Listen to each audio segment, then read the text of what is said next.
Fala galera, boa noite a todos, sejam muito bem-vindos aí a mais uma live da nossa série de revisão sobre a Z104.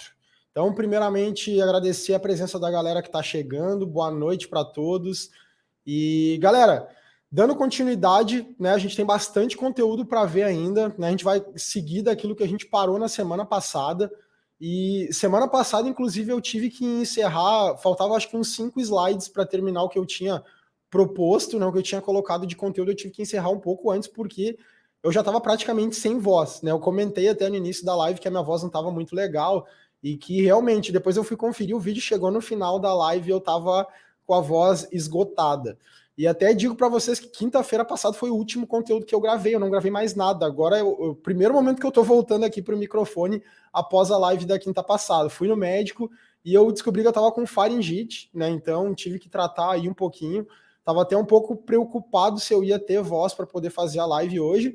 Não tô 100%, mas acho que eu já tô uns 80%, então vou pedir para vocês, caso em algum momento aí da live venha falhar a voz, me perdoem, porque ainda não tô 100%, tá? Tô quase lá, mas aos pouquinhos aí tô recuperando. Acho que vai dar pra gente fazer a live aí sem problema nenhum. Se eu precisar, tô tomando água, se em algum momento precisar dar uma paradinha para tossir, por favor, me perdoem, certo? Mas o importante é a gente estar aqui e continuar aí na sequência do nosso conteúdo, aquilo que a gente programou para poder apresentar para vocês hoje. Então vamos lá, galera, para a gente começar, quem está chegando agora, muito boa noite, sejam bem-vindos. A gente está dando sequência aí ao nosso conteúdo da semana passada. Antes da gente dar o start no conteúdo propriamente dito, eu vou só passar a nossa agenda ainda do mês de fevereiro, porque a gente tem coisas bem importantes para falar. Então hoje a gente está fazendo a nossa segunda aula da revisão, que são programadas 3 aulas, né? Caso a gente não consiga terminar as 3 aulas, todo o conteúdo em 3 aulas, eu vou trazer mais uma aula gravada para que a gente complemente, tá? A ideia é que eu feche todo o conteúdo. Como a gente detalhou um pouco mais alguns pontos na semana passada, ele acabou demorando um pouquinho mais. Mas eu acho que ficou legal, né? Eu queria fazer uma revisão, como eu falei, não é um curso, porque às vezes 104 são horas e horas, né? O nosso curso tem 55 horas, então não vai ser em 3 aulas que a gente vai ver tudo. Mas eu também não queria só passar slide de uma forma muito superficial. Então, por isso, talvez ele aprofunde um pouco mais, demore um pouquinho mais, e aí talvez eu tenha que trazer uma última aula para a gente complementar. Então, semana que vem a gente continua a terceira aula, dando sequência aí ao conteúdo que a gente está vendo, tem bastante coisa ainda para ver. E no dia 24, que vai ser na última quinta-feira do mês, já o convite para todo mundo participar, a gente vai dar início para o nosso desafio Azure 2.0. A pré-inscrição já está aberta, então se você quer fazer a pré-inscrição, pode ir no site, né, já está disponível. Por que a pré-inscrição? Algumas pessoas perguntam, né? Depois que você fizer a inscrição, você vai receber um e-mail, tá? Cuide do seu lixo eletrônico. Dentro desse e-mail você vai ter um vídeo onde eu vou estar explicando. Mas por quê? Primeiro a gente está montando uma estrutura inicial para que todo mundo possa participar, que a gente consiga fazer um nivelamento para aqueles que recém estão começando, né? Muita gente pergunta, eu quero começar a estudar Azure agora, posso participar? Pode, porque justamente a gente faz esse pré-desafio para nivelar o pessoal com conteúdos um pouco mais AZ900, conteúdo básico, mão na massa, a parte de Virtual Network, de Virtual Machine, Storage Account. A gente vai trazer um pouquinho de Azure DevOps, porque a gente vai trabalhar também ao longo do nosso projeto aí com Azure DevOps. Então é super importante para quem está começando a participar, né? E aí dia 24 é o dia que a gente vai liberar de fato o acesso à plataforma e aí todo mundo vai concluir sua inscrição e começar a participação. Aí começa o nosso jogo, certo? Mas a gente vai dar todos os detalhes na live do dia 24. Fica o recado aí, quem não se inscreveu ainda, não fez a pré-inscrição, porque vai ter mais uma validação, faça a pré-inscrição, que vai ser bastante bacana. Ok? Então vamos lá, galera, para a gente começar o nosso conteúdo de hoje, né? A gente tinha finalizado, né? Ou melhor, estávamos quase finalizando, né? A parte de Blob, né? Tinha faltado um pouquinho, então eu vou continuar exatamente do slide onde a gente parou, para que a gente possa dar sequência. Daqui um pouquinho eu vou abrir o portal e a gente vai validar alguns desses pontos aqui de forma prática, porque né, a gente vai falar muito de Virtual Network depois dessa parte de Storage. E Virtual Network e Storage são os conteúdos que mais caem na prova. Então é importante que a gente dê uma atenção especial para esses conteúdos que são os principais, porque eu tenho certeza que aqui é onde vai fazer o grande diferencial no exame de vocês. Não que os outros assuntos não sejam importantes, mas é claro, aqueles assuntos que caem com mais frequência, geralmente a gente tem que aprofundar um pouquinho mais para facilitar aí o entendimento de todo mundo. Então vamos lá, galera. Boa noite para quem está chegando agora, para quem está conectando. Sejam todos muito bem-vindos. E vamos lá. A gente parou então na semana passada exatamente desse slide, onde a gente estava falando da parte de tiers de blob.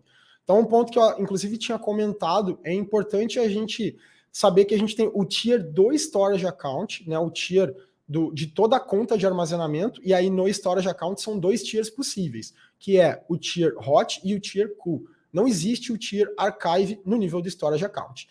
E essa tierização é exclusiva para a parte de blob, que é o que é cobrado na prova, né? Então, dentro do blob, a gente vai ter o hot, a gente vai ter o cool e a gente vai ter o archive. Importante, né? Eu até comentei, eu vou passar de novo porque foi um pouco rápido, como eu falei, eu já estava ficando sem voz.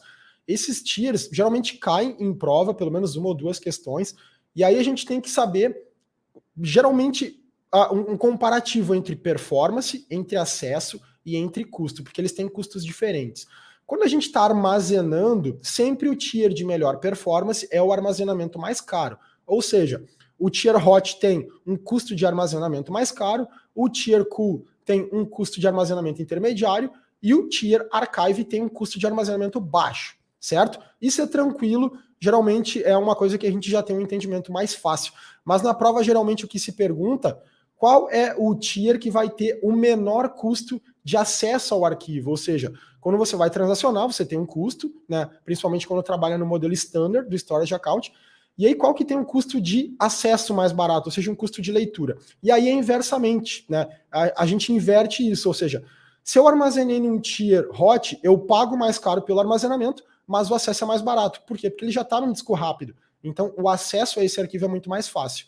Quando eu armazeno num disco cool, o armazenamento é intermediário, ou seja, é mais barato que o hot, mas o acesso à leitura a esse dado, ele vai ser um pouco mais caro, porque ele não é um disco tão performático. Até na semana passada eu dei o exemplo, né? A gente pode colocar como exemplo o tier hot um disco SSD, o disco cool um disco SATA e o archive uma fita de backup. Vou até explicar por que fita de backup, né? E aí no tier archive, o armazenamento é muito mais barato, mas o acesso a ele é muito mais caro. Por que ele é muito mais caro? Quando a gente coloca um arquivo no tier archive, esse arquivo ele não está diretamente disponível para você acessar. Ou seja, se você for lá no blob, né, e tentar abrir esse arquivo, o arquivo ele não está ali fisicamente. Ele tem um atalho, né, como se fosse um símbolo, apontando para um outro local onde ele de fato está armazenado. Por que eu gosto de dar o exemplo da fita de backup? Porque nas soluções de archive que a gente tinha on-premise, isso acontecia muito. Por exemplo, eu estou lá no meu file server on-premise e eu quero tirar os arquivos, por exemplo, que não são acessados no último ano, né? Vou dizer assim. E aí, geralmente, as ferramentas de archive, o que elas faziam? Elas pegavam esse arquivo, jogavam lá para uma fita de backup, uma fita LTO, e aí você ticava com o atalhozinho ali no seu file server. Quando você desse 2 cliques nesse arquivo, o que ele fazia? Ele ia disparar um job para o seu robô de backup, e o robô ia pegar a fita, ia botar na library e ia fazer o restore daquele arquivo para você. Então, muitas vezes, dependendo da sua estrutura como era, você levava 2, 3, 5 minutos para ter o arquivo de volta, né? Se o arquivo não for um arquivo muito grande, uma planilha, um PDF, algo nesse sentido. E o archive acontece exatamente nesse contexto. Quando eu disse que você clica no arquivo e o arquivo não está ali imediatamente, é porque ele passa por um processo de reidratação. Reidratação é o ato dele buscar o arquivo nesse armazenamento que a Microsoft colocou, né, de performance inferior, e trazer ele para que ele fique disponível para você. Isso pode levar algumas horas, dependendo da quantidade de arquivos que você tem. Pode levar até mais de 10 horas para fazer uma reidratação do arquivo, certo? Então, lembrem disso, né, que o armazenamento, quanto maior a performance, mais caro, quanto melhor a performance, mais barato a leitura, e que o archive, o dado não está disponível imediatamente, o archive precisa passar pelo processo de reidratação, certo? Seguindo, então, esse era um ponto que eu queria passar, porque eu não consegui comentar ele na aula passada. O Blob Lifecycle Management, essa é uma ferramenta muito legal e que ela sofreu um aprimoramento aí nos últimos meses, que vai fazer com que ela seja muito mais utilizada do que ela estava sendo aí no último ano, né? O que é o Lifecycle Management? Importante. Lifecycle Management também é somente para Blob, certo? Ele não serve para Azure Files, por exemplo. Ele faz um gerenciamento do ciclo de vida de forma automatizada, né, em cima de regras, dos nossos arquivos que estão dentro de um Blob. O que acontece? Vamos dizer que a gente tem a nossa aplicação, né, e é uma aplicação, por exemplo, de vendas, E aí todo mundo fica lá imputando dados. Por exemplo, o vendedor foi lá, tirou uma foto do documento, tirou uma foto do contrato que foi assinado, tirou uma foto de N documentos e ele joga para dentro da aplicação. A aplicação faz o upload desses arquivos num blob, né? Muitas vezes pode ter aqueles arquivos temporários, né, que são usados só no momento de uma transação e depois podem ser removidos, mas de fato a aplicação em alguns momentos pode não tratar isso. Ou aquele arquivo ele é utilizado só por uma semana, por um mês, até que se conclua um cadastro, algo nesse sentido, e depois eles poderiam ser descartados. Fazer isso de forma manual é complexo, né? A gente ir lá, conseguir pegar a data, entender o que dá para deletar, o que não dá. O Azure, ele tem essa possibilidade dentro do Blob Lifecycle Management de fazer isso automatizado. Então, para os arquivos que estão dentro do Blob, eu consigo criar regras, por exemplo, que ela vai fazendo a tierização do meu arquivo, até no final com a possibilidade de deletar esse dado. Por exemplo, começo com o dado no hot, minha aplicação foi lá, salvou o dado, esse dado está dentro do hot. Eu posso criar uma regra, né, e até alguns poucos meses atrás, essa regra era baseada na modificação do arquivo. E isso dificultava muito, porque às vezes o arquivo ele não é modificado, mas ele é lido com frequência. E aí você trocava de tier um arquivo que precisava estar num tier hot, porque ele tinha muita leitura. E aí a Microsoft implementou há alguns meses a possibilidade de você se basear no atributo de último acesso. Então, eu posso dizer que se aquele arquivo não é acessado, por exemplo, há 30 dias, tira ele do tier hot, porque provavelmente ele não está sendo usado com frequência, passa ele para o tier cool. Posso ir lá e criar uma segunda regra. Olha, se o arquivo que está no tier cool não é usado há 180 dias, há 6 meses ele não é acessado, provavelmente esse arquivo não tem mais por que estar ali. Joga ele para o tier archive. Se em 365 dias o arquivo que está no tier archive não é acessado, provavelmente, é claro que você tem que entender o contexto, né? Esse arquivo não é necessário. Se fosse um local onde tem arquivos temporários, você pode criar a regra para aqui. Passou 365 dias, você pode deletar o arquivo. Ou então deixa ele lá no seu archive pelo tempo que você tiver que manter esses dados. Então, isso é muito legal, né? A gente consegue automatizar esse ciclo de vida e o mais importante, cada vez que eu vou baixando o nível de tierização dos arquivos, eu vou gerando uma economia, né? Porque armazenamento vai baixando o tier, eu vou pagando menos por esse armazenamento. Então é super interessante utilizar esse tipo de ferramenta. Seguindo aqui para a gente chegar no finzinho das ferramentas de Blob, a gente tem o Object Replication, né? O que ele faz? Exatamente o que o nome diz. Ele vai fazer uma replicação dos objetos que estão dentro de um blob para o outro. Pode ser, inclusive, numa região diferente, né? Mandar para uma segunda região. Por N fatores. Muita gente, quando olha de cara essa funcionalidade, pergunta, Rafa, mas eu já não tenho a replicação do Storage Account, né? Coloco lá um GRS, por exemplo. Por que eu vou replicar o blob? Primeiro ponto, questão de custo, né? Se a gente replica o Storage Account como um todo, imagine que dentro do Storage Account eu posso ter 10 blobs, 10 file server, file share, posso ter N itens lá dentro. E daqui a um pouco eu preciso replicar somente um blob. Né? É um blob exclusivo que eu quero replicar. Então você não precisa replicar o Storage Account inteiro, você cria o Object Replication, que vai replicar somente esse blob. Né? Eu tenho um blob aqui que ele tem um armazenamento de dados que precisa ser consumido no modo de leitura. E ele está gerando muita transação de leitura, está deixando a performance no meu blob principal lenta. Vou replicar esse blob para uma segunda região. Claro que eu vou pagar por essa cópia, porque eu vou ter um armazenamento dobrado, né, na segunda região, mas pelo menos eu replico somente o blob. E aí eu posso fazer com que a minha aplicação acesse aquele blob único e exclusivamente. Outro critério, né? Olha, esse blob ele é extremamente crítico porque ele armazena dados da minha aplicação. Eu quero replicar só ele para outra região para garantir a segurança desses dados, posso replicar somente o blob. Né? Claro que vai da sua estrutura. Se você quer replicar o Storage Account inteiro, sem problema, usa lá um GRS, por exemplo, né? Ou um RA, GRS, dependendo se você quer fazer a leitura, ou se você quer usar somente um dos seus objetos, né? Somente um container, você pode replicar somente o blob, e aí você tem um pouquinho de economia em cima disso, por isso que ele fala que você otimiza os seus custos. Certo? Muito legal essa questão do blob do custo, né? Eu estava até lendo o chat aqui, o Gustavo acabou de chegar, o Gustavo tem trabalhado direto aí com a parte de Azure Virtual Desktop, e a gente estava debatendo lá na comunidade a questão do custo de armazenamento, que como o Gustavo comentou, ele tem alguns teras aí de dados dos perfis de usuários, do FS Logics lá que está salvando. E a gente sempre vai no contexto, né, com o cliente, que o cliente olha o custo de armazenamento premium e o custo de armazenamento standard, e aí dá uma boa diferença quando você coloca na calculadora do Azure só o armazenamento. né? O Standard é muito mais barato. Mas lembrem do que a gente falou na aula passada. O Standard tem o custo de transação, ou seja, se ele está lendo e escrevendo, você está pagando um custo extra. Embora no início, na calculadora, sejam centavos, dependendo de milhões de transação que você tem, ele pode sair mais caro. E aí, até pela experiência que o Gustavo passou, ele migrou isso para um storage premium. O que aconteceu? Caiu o custo de armazenamento dele, ficou muito mais barato, e a performance melhorou muito. Ou seja, você ganhou performance e você baixou custo, né? Então isso é excelente, né? O melhor dos mundos, daquilo que a gente quer. Então a gente tem que sempre olhar para os dois lados. Isso é difícil de você pegar quando você está fazendo lá um orçamento de um projeto. Por quê? Vou dizer para vocês, cliente nenhum vai ter a taxa transacional que ele vai ter no storage, né? Porque provavelmente isso não é medido internamente, né? A não ser que você tenha um banco de dados que está rodando, e daí muitos bancos de dados a gente já tem lá um monitoramento um pouco mais assertivo na questão de IOPS. Mas no contexto que a gente falou de Azure Virtual Desktop, o cliente não vai ter isso.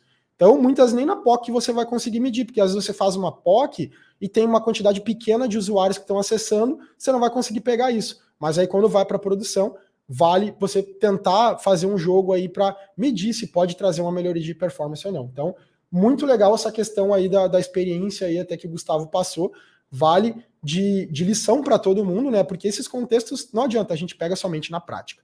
Agora, para a gente finalizar a storage, falar um pouquinho da segurança do storage.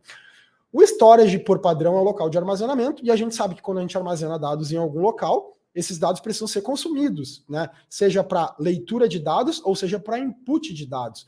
E aí, quando a gente fala, por exemplo, do Azure Files, a gente pode fazer o quê? O consumo desses dados via share, via porta SMB 445. É muito mais fácil, o famoso / mapeou a unidade de rede que você está acessando.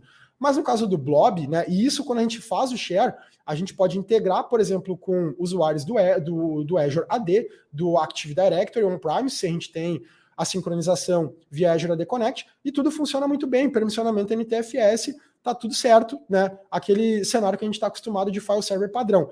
Mas quando a gente está num contexto, por exemplo, de Blob, a gente não tem lá um NTFS, até porque ele não é acessado via share. Então a gente tem outros contextos, e aí a gente entra como a gente fazer para, como eu faço para, por exemplo, a minha aplicação acessar esse blob, um fornecedor acessar esse blob, né? E aí o melhor formato de você entregar de forma segura, criteriosa, granular, é utilizar o token SAS, que é o Shared Access Signature, ou seja, eu gero um token de acesso, que é exatamente essa tela aqui, depois eu vou mostrar ali no portal, e aonde eu consigo colocar exatamente todos os atributos que eu vou permitir para esse token. Por exemplo, se esse token que eu estou permitindo, ele vai ter acesso de leitura, de escrita, de modificação, de deleção, tudo isso eu consigo setar granularmente.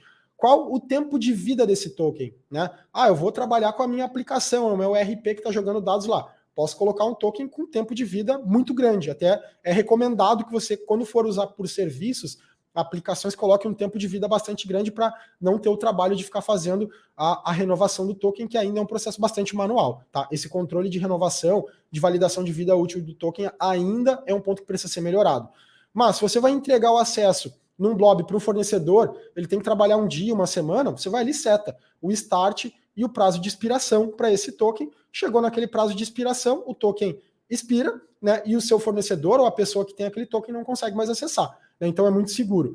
E ainda você pode, né, eu sempre digo, nunca usem HTTP, não sendo uma situação muito crítica, num contexto muito isolado, mas a gente sempre trabalha com HTTPS para ter esse tráfego de dados, né, criptografado. E ainda, se você quer aumentar um pouco o nível de segurança, se você está trabalhando com um fornecedor externo, você poderia colocar até o IP externo do seu fornecedor, lá no caso que vai acessar, para garantir que somente ele, a partir daquele IP, vai ter acesso naquela assinatura. Então, o Token SAS é o melhor formato de você conseguir compartilhar o acesso à sua estrutura. Você pode fornecer esse SAS no nível do storage account como um todo, nível de serviço para cada serviço, Azure Files, Blob, Queue, Table, você pode criar para cada um, ou você pode até dar um token no nível de um arquivo que está dentro de um Blob. Então ele é bastante granular, é muito bom de trabalhar com esse tipo de token, tá? O Patrick perguntou, é possível renovar via PowerShell? Você não vai conseguir renovar ele. Esse é um ponto que é complexo. Por quê? Porque você não tem uma console onde você vai lá e vai buscar os tokens que já estão criados, né? Por isso que eu digo, é um ponto que ainda está sofrendo melhoria, né? Ainda está em roadmap de ajuste. Quando você expira o token, você tem que ter um controle manual do período de vida útil do seu token. Quando ele for expirar, você tem que gerar um novo token. Você não vai entrar lá no token e você conseguir renovar ele, tá? Você pode até ir lá e deletar os tokens que existem, ou seja, expirar os tokens que já existem, mas você não vai conseguir renovar aquele token. Então você vai ter que gerar um novo token. É um ponto ainda que está passando por melhorias. Questão de composição desse token. O que gera esse token, né? Ele vai vir num formato SAS URI, que a gente chama. O que é isso? Ele vai concatenar, por exemplo, o endpoint, a URL do endpoint do storage account. Lembra que a gente viu na aula passada o nome do storage account, o serviço, né, .windows.net lá. Então ele vai vir com a URL do nosso storage, com o serviço, até onde eu estou compartilhando, se é um blob, se é um file, se é um arquivo. E no final do arquivo, ele vai colocar o token. Né? Então, por exemplo, acabei passando aqui. Aqui nesse início, ele está colocando myaccount.blobcore.net. Até aqui, o que ele está rodando? O caminho, exatamente o caminho do nosso blob. Quando ele começar com o interrogação SV igual, a partir daqui, aí ele vem o token, tá? É a URI do recurso. Então, ele concatena isso. Forma a URI do token, né? O token SAS em si, e mais a URL, o endpoint. Depois eu vou criar vou mostrar para vocês. Isso é importante vocês entenderem, porque isso cai em prova, tá, galera? É bem importante conseguir entender esse tipo de contexto aqui, tá?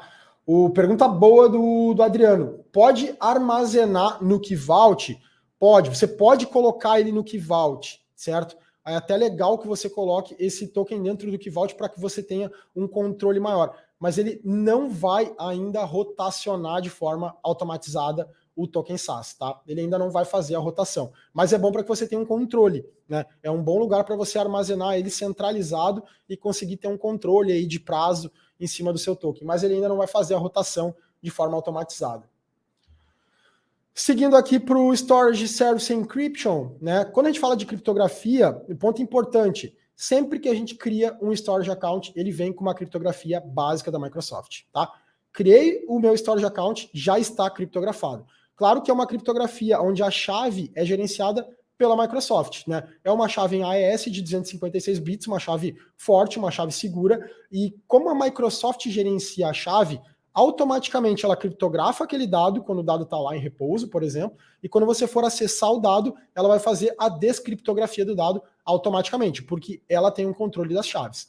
Beleza, né? Eu trabalho num local, lá numa instituição financeira, que tem um compliance onde todo o gerenciamento de chave de criptografia dos dados tem que ser feito por mim, eu não posso entregar na mão do meu provider, eu tenho que gerenciar. Posso? Posso. Tá? Dentro da configuração de criptografia do storage, você pode usar o Customer Management Key, né? Então, você gerencia essa chave de criptografia. Pode armazenar no Key Vault? Pode armazenar a chave no Key Vault, tá? Só tem que ficar ciente que você vai ter que fazer o processo de rotação de chave, né? Toda a questão de compartilhamento com quem deve ter essa chave, né? Então tem todo aquele contexto de você armazenar chave pública, chave privada, todo esse contexto fica na sua mão. Quando a gente faz a criptografia pelo Azure, a criptografia, ela para nós é praticamente transparente, porque ela é totalmente gerenciada pelo próprio Azure, poupa um bom trabalho. Então, eu diria que hoje, na grande maioria dos locais, a chave é gerenciada pela Microsoft, a não ser nessa questão que você tem um compliance de segurança que precisa ser atendido, um pouco mais rigoroso, aí você tem que fazer a gestão, e aí vale usar o seu Azure Key Vault para fazer essa rotação, aí ele funciona super bem. Antes da gente entrar na parte de File Sync, vou dar uma navegada aqui no portal para que a gente possa falar de alguns pontos que a gente acabou de ver na questão do Storage Account. Tá? Então, só para a gente fazer um review aqui na criação do Storage Account. Eu recomendo fortemente que vocês olhem muito os detalhes de criação do Storage Account para ir para a prova tranquilos, tá? O que é importante saber? A Microsoft não só no exame AZ104, mas caía no exame AZ303, AZ304 e também agora no contexto de AZ305, que é o contexto de arquitetura, você saber quais são as particularidades em relação à performance, em relação à replicação. Certo? No contexto, quando eu estou criando um storage account do tipo standard, notem que eu tenho todas as possibilidades de replicação. Eu tenho LRS, eu tenho GRS, ZRS e o GZRS. Aí muita gente pergunta, tá, Rafi, cadê os RAs? O RA, ele é ativado através desse checkbox aqui, tá? Se você escolheu o GRS e marcou o RA, você está criando um storage account do tipo RA GRS. Notem que o Standard possibilita todos os modelos de replicação e o Standard, ele é o General Purpose V2. Notem que eu não tenho a opção de escolher qual o tipo, né, do kind. Quem era mais antigo, lembra que a gente tinha o V1, o V2 e várias outras opções de escolha. Quando eu escolho o Standard, ele já é, né, o General Purpose V2. Não tem como mudar isso. Eu consigo mudar somente quando eu vou para o Premium. E aí, quando eu venho para o Premium, olha o que ele abriu aqui, ó, Premium Account, eu tenho a opção de usar o Page Blob, o Block Blob e o File Share, tá? Então, se eu quero criar um contexto, né, de Azure Files, lá um servidor, vai ser um share para o meu file server corporativo, vai ter transação o tempo inteiro. O ideal é que você escolha o Premium e crie o seu file share. Ah, eu quero trabalhar com uma aplicação que ela lê e escreve o tempo inteiro, só que eu quero colocar isso num blob, né? Vai armazenar arquivo de texto, arquivo de imagem, PDF, arquivos pequenos, né? Grande quantidade de arquivos pequenos. O que eu escolho? Blob, tá? Arquivos pequenos com baixa latência e com capacidade de transação grande. Ah, eu quero armazenar as minhas imagens de VHD, eu quero colocar lá, estou trabalhando subindo algumas VMs para o Azure, eu quero colocar as minhas imagens lá. O que eu uso? Page Blob, tá? O Page Blob é o padrão onde a Microsoft, inclusive, armazena os VHDs das máquinas virtuais que a gente cria. Como as máquinas são discos gerenciados, a gente não controla isso, mas eles ficam dentro de Page Blobs. Se você quer subir os seus VHDs de máquina, que tem uma performance boa, use o Page Blob, certo? Mas olhem que importante, independente do que a gente escolhe, olha só, eu tenho só a opção LRS. Se eu pegar um Files, a opção LRS e ZRS. Se eu escolher um Block Blob, também LRS e ZRS. O que a gente vê aqui de particularidade? Quando eu escolho o Tier Premium, a minha replicação é somente dentro da mesma região, né? Eu não tenho nenhum GEL. Né? Aqui, replicação, 3 cópias dentro do mesmo data center, ZRS, 3 cópias, uma em cada data center diferente, dentro da mesma região. Por quê? Por causa da latência, né, pessoal? Se eu quero ter uma performance grande, eu tenho que olhar para a questão de latência, e aí a Microsoft tira a replicação para outra região, porque a replicação entre regiões, lembrem, é uma replicação assíncrona, né, tem que esperar dar o ok para ele de fato comitar o dado, então ele faz com que a performance não seja tão boa. Esses pontos, testem, né, usem as opções possíveis aqui para que vocês possam validar e aí entender na hora da prova, porque existe no contexto da prova, por exemplo, lá, perguntando para você se você pode usar, né, um premium com replicação GRS. Então é legal você testar esses cenários para que você tenha essa ideia. Eu vou criar aqui um teste live AZ104, não vou finalizar ele só para a gente seguir. Ponto importante do que a gente falou, tá? Tierização. Lembra que a gente disse, tem o tier do Storage Account e o tier do Blob, né, ou do Files. Olha só o tier do Storage Account, como a gente disse, somente 2 níveis, Tier Hot e Tier Cool. Ponto importante que eu já vi cair em prova. Criei um Storage Account no Tier Hot. Quando eu crio os arquivos dentro de um blob, por exemplo, e eu não seleciono um tier, qual o tier padrão? O tier herdado. Os arquivos vão herdar o tier do Storage Account. Então, se eu criei um Storage Account como Hot, quando eu for imputar um arquivo dentro de um blob, por exemplo, o padrão que ele vai vir é o tipo herdado e vai usar o Hot. E aí a pergunta, beleza, comecei o meu Storage Account como Hot, tenho lá 10 arquivos que tem o tier herdado como Hot. Se eu mudar o meu Storage Account, né, posso mudar esse tier depois de criado? Posso, vou lá e boto para Cool. Os arquivos que estão herdando a herança vão mudar o tier? Vão. Arquivos que não herdavam a herança, que eu setei um tier diferente, muda? Não, só muda quem está herdando a tierização, certo? Então, isso é super importante vocês entenderem que isso pode ser alterado. Agora eu vou mostrar um contexto, vou pegar um storage aqui que eu já tenho criado, por exemplo, que foi da live da semana retrasada, a live de PIN, e aqui, por exemplo, na configuração do Storage Account, olha o que eu falei, a gente tem o Access Key, questão de segurança de acesso, que isso aqui, galera, não compartilhem nunca, tá? Isso aqui é a chave do Storage Account de vocês como um todo. Se vocês entregarem uma dessas chaves aqui, chave 1, chave 2, a pessoa pode entrar aqui, pode entrar, por exemplo, via o Storage Explorer, que é a console de administração, usa a chave, conecta e enxerga todo o storage account de vocês.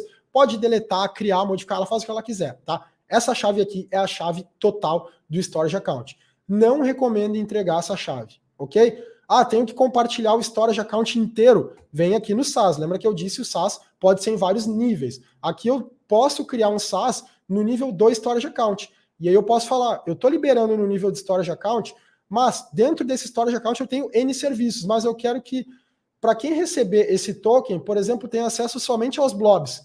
Os files que eu tenho aqui dentro não vai enxergar. E aí eu posso customizar. Mas não é geralmente o padrão. Geralmente a gente dá a permissão do token SaaS lá no serviço exclusivo que a gente precisa. Mas é possível caso vocês tenham essa necessidade. Voltando, que eu falei da tierização. Criei lá um storage account no tier hot. Quero mudar a tierização. Como que eu faço? Vocês podem vir aqui no Configuration, na parte de Settings, e aqui dentro vocês podem alterar algumas configurações. Por exemplo, a performance não pode ser alterada, né? Standard ou Premium, só recriando. Mas eu posso mudar, por exemplo, aqui no tier, né, de cool para hot, e eu posso fazer essa alteração. E eu posso alterar o formato de replicação para alguns formatos. Por exemplo, a replicação aqui está em LRS, eu posso mudar para um GRS ou para um RAGRS, tá? Isso pode ser alterado depois de criado, é importante saber. Questão, voltando aqui ainda, vou voltar aqui no questão de container, por exemplo. O que eu posso mostrar aqui do container? Olha lá a parte do Lifecycle Management, que é uma parte bem interessante. Então, dentro do Lifecycle Management, eu posso adicionar as regras, e como eu comentei para vocês, né, vou colocar aqui um teste live. Eu posso escolher se eu quero aplicar essa regra para qualquer tipo de blob, né, marcando os dois, ou então só para block, ou só para append blob. O que é o append blob? Ele é um tipo de blob exclusivo, onde a gente trabalha com arquivos que precisam ser incrementados com frequência, né? Eu não estou recriando o arquivo, eu não estou criando um arquivo novo versionado. É o mesmo modelo de arquivo, só que eu preciso ir incrementando ele com frequência, num alto índice de escrita. Exemplo, um arquivo de log, né? Um arquivo de log que você não cria novos arquivos. Claro, eu posso quebrar um log, mas um grande arquivo de log, onde ele está sempre incrementando. Então, quando a gente está fazendo append em cima de arquivos, o ideal é usar o tipo de blob como append, tá? Mas aqui no block blob, posso selecionar ainda do que eu quero fazer a tierização.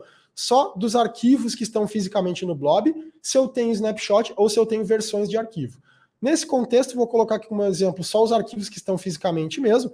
E aqui tem um ponto legal, isso aqui que modificou há pouco tempo, né? Antes a gente só tinha a possibilidade de criar regra com base na modificação.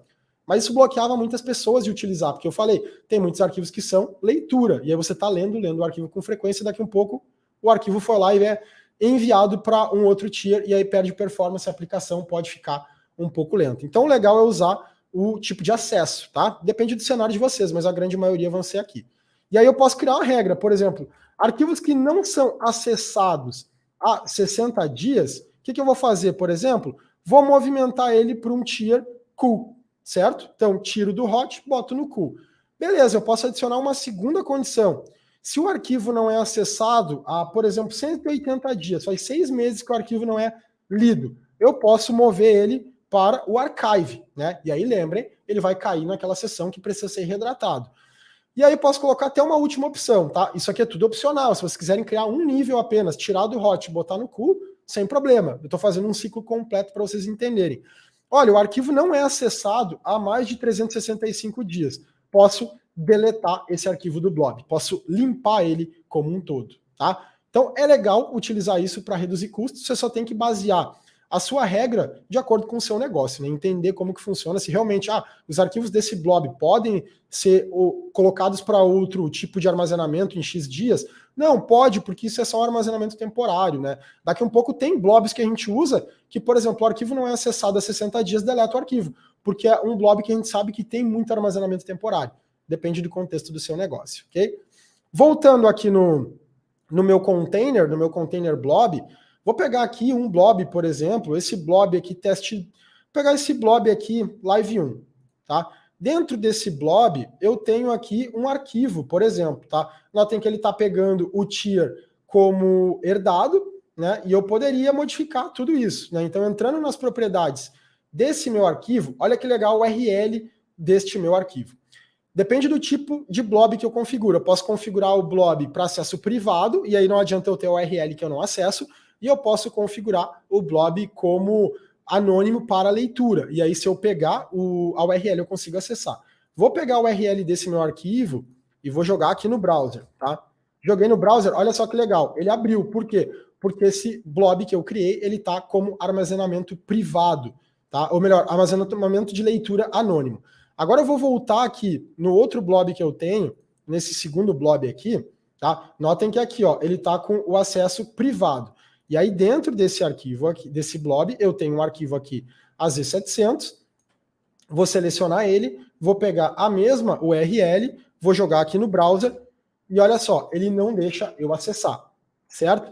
Vamos dizer que eu quisesse compartilhar esse arquivo com alguém. O que eu posso fazer? Olhem só, eu posso vir aqui e gerar o meu token SAS. E aí, a mesma questão, certo? Eu vou ter a minha chave.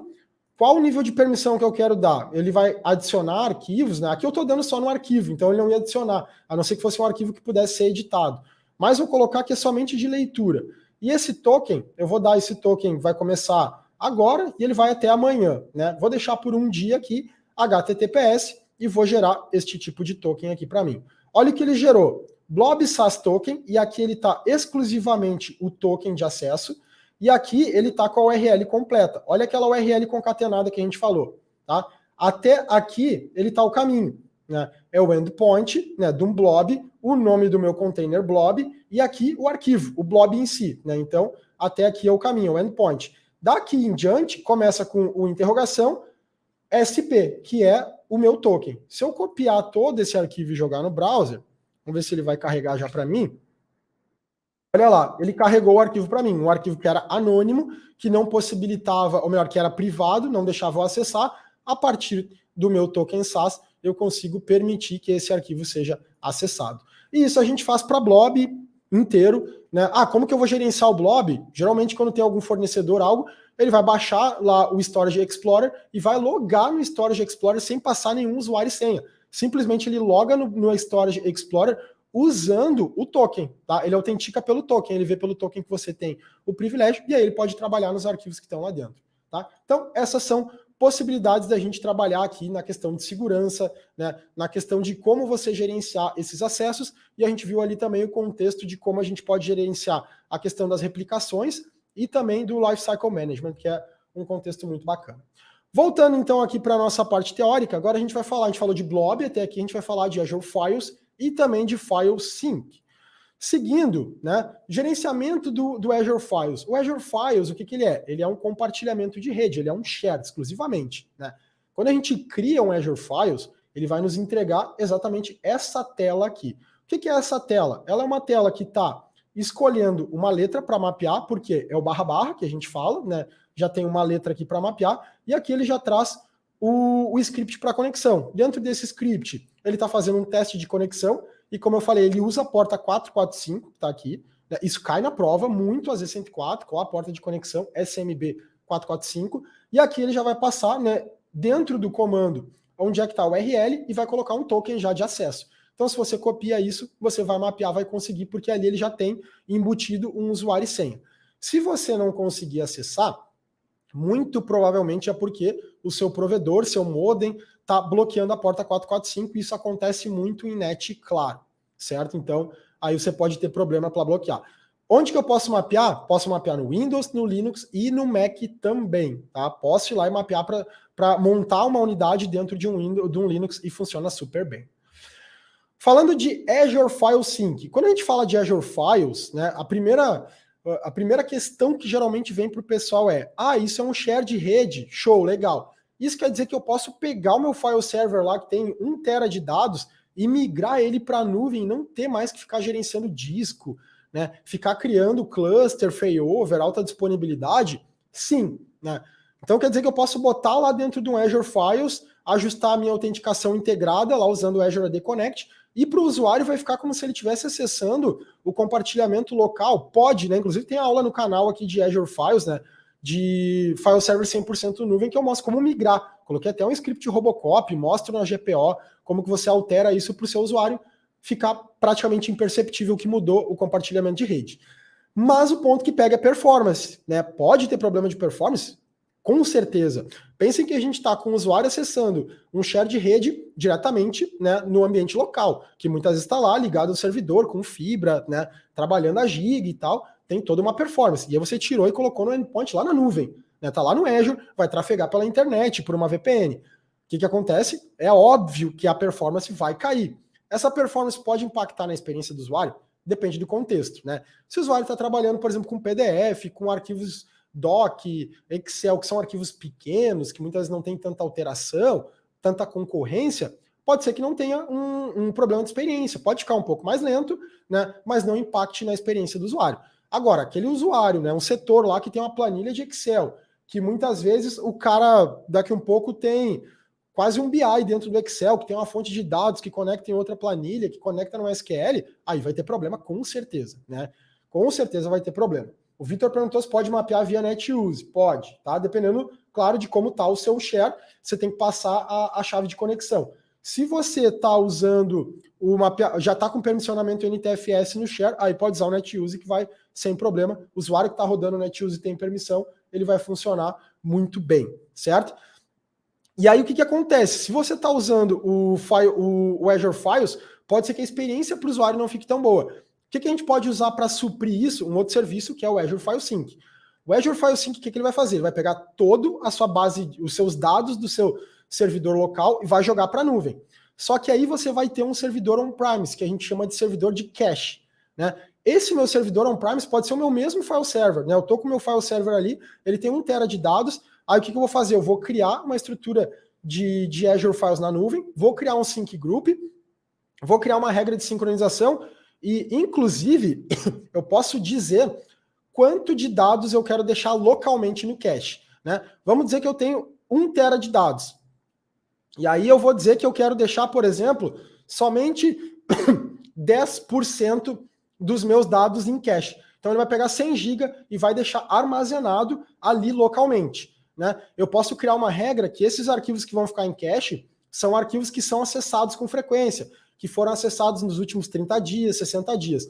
Então esse arquivo vai estar em cache. Tudo que eu altero, ele vai replicar, vai fazer replicação. Então, se em algum momento eu perder o meu servidor de cache, o meu dado de verdade, inteiro, completo, ele está na nuvem, né? Eu posso simplesmente pegar um outro servidor, instalar o cliente do FileSync, adicionar ele no Sync Group e ele vai começar a replicar de novo e tá tudo certo, vai funcionar novamente. Então, eu consigo entregar uma questão de facilidade, de não ter que gerenciar um cluster failover, um disco com um armazenamento muito grande local, jogar isso para a nuvem e usar somente aquele cache pequeno ali on-premise. E aí, se eu tiver que fazer um restore de servidor, se eu perder o servidor, é muito mais tranquilo de eu fazer esse tipo de restauração. Então, o FileSync, se você precisa de performance, é o cenário que vai ajudar bastante você. O Celso comentou ali que está numa versão Preview 3.1, tá? Agora, né, galera, a gente tem uma versão nova de autenticação dentro da parte de Azure Files, que ele vai possibilitar que você trabalhe com o protocolo Kerberos usando o Azure AD, tá? Até o momento, né, não é suportado você fazer uma autenticação do usuário diretamente por Kerberos, né? E esse é um dos principais problemas da gente utilizar, por exemplo, em muitos cenários, tem que ter um AD lá, ou trabalhar com o AD, uma máquina com AD e IaaS na nuvem, ou usar o Azure Active Directory Domain Service. Por quê? Muito pela questão do Kerberos. Tá em preview, né, que você consiga fazer a autenticação de Kerberos usando o Azure AD. Isso vai ser muito bacana, né? Quando esse recurso tiver em produção, digamos em GA que a gente fala, isso vai ser legal, porque você vai tirar uma dependência de um serviço a mais trabalhando com Kerberos diretamente no Azure Active Directory nativamente, tá? Vai ser um recurso muito legal, muito esperado para que a gente possa trabalhar nessa questão. O Hugo perguntou a questão do backup, tá? Quando você está usando o FileSync, o ideal é que você faça o backup na nuvem. Por quê? Porque quando você vai fazer o backup on-premise, quase todas as ferramentas de backup, quando vai fazer o backup do dado, ela vai mudar o atributo, né, de acesso ao arquivo. E isso pode fazer com que o Azure File tente baixar o arquivo, tente trazer o arquivo de volta para o cache. Então, levou o dado para a nuvem, independente se está no FileSync ou se está no Azure Files, o indicativo é que você trabalhe com o Azure Backup, por exemplo, ou alguma outra solução de backup cloud, tá? Galera, isso aqui cai muito no exame AZ104. É importante que vocês entendam essa estrutura. Como que funciona, tá? O formato de composição, os componentes do Azure File Sync. Para a gente criar um Azure File Sync, a gente tem duas dependências. A gente tem o endpoint da nuvem e o endpoint on-premise. A partir desses dois endpoints, a gente cria o que a gente chama de um sync group e a gente diz, olha, esse cara on-premise está replicando com esse cara da nuvem e é o sync group, né? O que acontece na prova? Né? Na prova, geralmente se pergunta bastante sobre quantos endpoints a gente pode ter.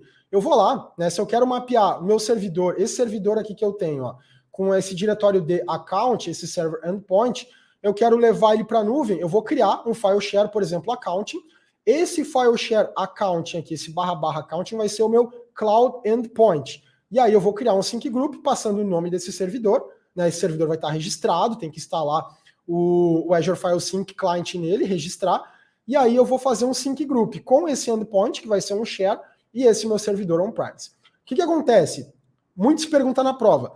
Dentro desse meu sync group, eu poderia adicionar outros servidores aqui on-premise para sincronizar? Os servidores on-premise eu posso ter mais de um. Vamos dizer que a gente está trabalhando com uma estrutura de DFS, né, o antigo DFS. Eu tenho um servidor aqui em Porto Alegre, eu tenho em São Paulo e no Rio. Né? Tenho um dentro de cada filial. Mas eu quero que eles sejam só servidores de file sync, que o meu armazenamento de fato esteja na nuvem. Então eu poderia ter 3 servidores replicando, um em cada filial, replicando com o meu share que está na nuvem. 3 servidores on-premise com um endpoint. E aí a pegadinha, né? Eu posso ter mais de um endpoint cloud replicando? Não, tá? Na parte de cloud, somente um endpoint. Então só um share para N servidores on-premise, tá? Sempre na parte de cloud, um endpoint apenas, ok? Se eu perder esse meu servidor que está replicando aqui no Sync Group, eu posso adicionar outro servidor? Posso, né? Pego uma máquina, instalo o cliente do File Sync, registro ele, vou lá no meu Sync Group e posso adicionar, tá? Isso funciona super bem. Tem uma aula também no canal que eu faço esse DR, digamos assim, do servidor on-premise, mostro como que elimino o servidor on-premise, coloco outro servidor e mostro como sincronizar ele e replicar. Seguindo, pessoal, então, finalizando essa primeira parte de storage, agora a gente vai entrar na parte de Virtual Network, que, de forma geral, né, é o ponto que mais pega, junto ali com o Storage Account, é o que mais cai dentro do exame AZ104, então aqui tem que estar bastante ligado nos detalhes, porque é aqui onde vai fazer uma grande diferença no exame de vocês. Então vamos lá, pessoal. Entrando na parte de Virtual Network. Então, quando a gente fala de Virtual Network, é toda a composição de rede da nossa estrutura do Azure. Quando eu digo que eu vou começar a criar a parte de rede, é mais ou menos como se eu começasse a fazer uma estrutura de cabeamento, de endereçamento no meu ambiente on-premise. Né? Vou começar a criar os Virtual Networks. Então, eu sempre gosto de falar, primeiro de tudo, vou migrar para o Azure. O que eu vou começar a criar de recurso? Começa pela rede, né? Claro que a gente começa pela governança, faz toda a questão política, né? A gente tem questão de landing zone, começa a fazer a gestão, e aí o primeiro recurso, de fato, vai para a rede, porque aí você vai desenhar a rede, vai entender quem vai conversar com quem, quantidade de IPs que você tem que ter, quantidade de subnets, qual VNet conversa com qual VNet, o que tem que ter bloqueio para a rua, o que vai ficar de acesso somente interno, quem que vai fazer o gerenciamento de acesso externo, se vai ter um firewall, como que você vai fazer para publicar as suas aplicações, todo esse contexto. Então a parte de rede ela é super importante no desenho da sua estrutura. Quando a gente fala de rede, né, a gente trabalha com a parte de Virtual Network, que é a parte que suporta todos os serviços em termos de conectividade, e depois a gente vem com a parte dos serviços, que vão fazer geralmente balanceamento de carga, que vão ser responsáveis pelas conexões, né? Independente se é com outro ambiente, se é com um ambiente on-premise, transformar um ambiente em ambiente híbrido. Então a gente vai passar por cada um desses pontos principais. Começando com a parte de network, né? Então quando eu crio essa parte de rede, é exatamente como se eu estivesse provisionando, né, o endereçamento possível dentro da minha estrutura do Azure. Ou seja, como que as minhas máquinas vão conectar, como que as minhas máquinas vão conversar, aonde que as minhas máquinas vão ser plugadas. Para que a gente possa criar um Virtual Network, obrigatoriamente eu tenho que ter uma rede. Né? A minha placa de rede, para ela ser feito o deploy, ela tem que ter uma NIC, né, Network Interface Card, estar ligado a uma conexão de rede. Se eu não tenho um Virtual Network com uma subnet, eu não vou conseguir criar a máquina. Né? Lá no Azure, por padrão, ele vai pedir para criar um Virtual Network Default, uma subnet default para plugar aquela máquina. Senão a máquina não tem conectividade, a gente não tem como acessar a máquina. Na lógica, tudo isso funciona como se fosse num ambiente on-premise, né? Você vai ter essa estrutura de rede, você vai segmentar ela lá em subnets, que é mais ou menos como se fossem assim algumas subdivisões de rede. Pode ser uma VLAN isolada ou não, né? Simplesmente para quebrar o meu endereçamento, para facilitar o roteamento, né? Ou não, posso fazer uma segmentação à risca, dizendo quem conversa com quem, e aí fazer com que eu tenha o meu roteamento, toda a minha camada de rede totalmente dividida. É possível fazer isso no Azure? Eu trabalho com VLANs para fazer a segregação da minha rede e isolar o tráfego. Posso fazer isso no Azure? Posso. Né? Posso fazer no nível de Virtual Network, posso fazer no nível de subnet com NSG. A gente tem várias formas de trabalhar isso. O contexto que a gente começa da parte básica começa com o Virtual Network. E o ponto importante, Virtuais Network, por padrão, não se comunicam, tá? Se eu criar duas virtuais network, independente de estarem na mesma região, no mesmo resource group, elas não se comunicam. O virtual network são redes isoladas. Eu posso juntar elas, posso criar um link? Posso, tem duas formas de linkar virtual network, fazendo o peering, que é o mais fácil, ou até criar uma VPN, né? Usar um virtual network gateway para linkar duas VNets. Posso? Posso, é possível. Beleza, criei um virtual network, eu posso criar N subnets lá dentro. Tudo vai depender de como é o meu endereçamento, né? Do que o meu endereçamento vai me proporcionar. Agora, as subnets que estão dentro do mesmo virtual network, por padrão, tem comunicação full. Né? Criei lá um virtual network, criei 10 subnets ali dentro, com os endereçamentos quebrados, né? Criei o virtual network /16 e 10 subnets /24. Essas 10 subnets estão se comunicando por padrão? Sim. Não existe bloqueio por padrão em subnets dentro do mesmo virtual network. Eu posso quebrar a comunicação, isolar? Posso. Eu posso colocar, por exemplo, um NSG ali na frente de uma subnet e a partir dali eu vou quebrando essa segmentação. As subnets, né? Como eu comentei, você vai criar o seu virtual network e aí é o seu endereçamento do virtual network que vai determinar quantas subnets você pode ter. Né? Importante, a gente não pode causar overlapping. O que é overlapping? Sobreposição de IPs. Né? Isso a gente tem que ter um cuidado bastante grande. Posso modificar um address space? Quando você cria o virtual network, ele pergunta qual address space você vai usar. Eu vou usar 192.168.0.0/24. Né? Isso significa que eu tenho ali 254 IPs. Né? Não estou tirando os IPs que são destinados a serviço, tá? De forma geral. Comecei a criar a máquina e eu vi que está pequeno esse meu virtual network, eu preciso expandir ele. Eu posso lá alterar esse address space que era um /24 para um /16, sem ter que deletar tudo e recriar? Posso, tá? Posso alterar o address space a qualquer momento. Inclusive, eu posso ter um address space com range diferente. Eu poderia ter um address space 192.168 e criar um novo address space com 10.0.0. Por exemplo, posso modificar, não tem problema. O bacana disso é que esse roteamento por baixo, a gente não precisa se preocupar com o roteamento padrão. O roteamento padrão, a comunicação entre esses address spaces são feitos todos pelo Azure. Né? O Azure faz todo o roteamento para nós. Posso customizar o meu roteamento? Posso. Né? Eu posso criar rotas customizáveis se eu quero fazer algum tipo de tráfego de saída por algum local, um default gateway diferente. Né? Vou criar um Azure Firewall, por exemplo, e quero que uma subnet exclusiva saia pelo Firewall, as outras saiam por outro equipamento. Tudo isso eu posso customizar, tá? É claro que quando a gente está falando de network, muitas vezes eu não tenho toda aquela capacidade de ir lá e espelhar uma porta de um switch, espelhar a porta de um roteador, né? Eu não tenho o equipamento físico para que eu possa ir ali e conectar. Isso muitas vezes faz diferença. Mas eu tenho ferramentas que a gente vai ver lá na parte de monitoramento que me permitem também fazer troubleshooting da parte de rede, de comunicação, de saltos, né, de hopes, né, se está chegando, se está roteando, aonde que está parando essa conexão. Tem vários pontos que a gente consegue testar.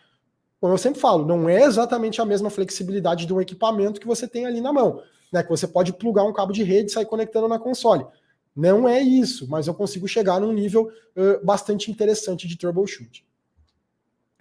Implementando o Virtual Network, né, como eu já falei, é importante que máquina virtual que vai conectar esteja na mesma região do Virtual Network. Se eu criei Virtual Network na região East-West 2, as minhas máquinas virtuais que precisam conectar nesse Virtual Network precisam estar no East-West 2. Se eu tenho uma máquina que está lá na região Brasil, South, não vai conectar, tá? Máquina e Virtual Network, né, VM e Virtual Network tem que estar na mesma região, certo?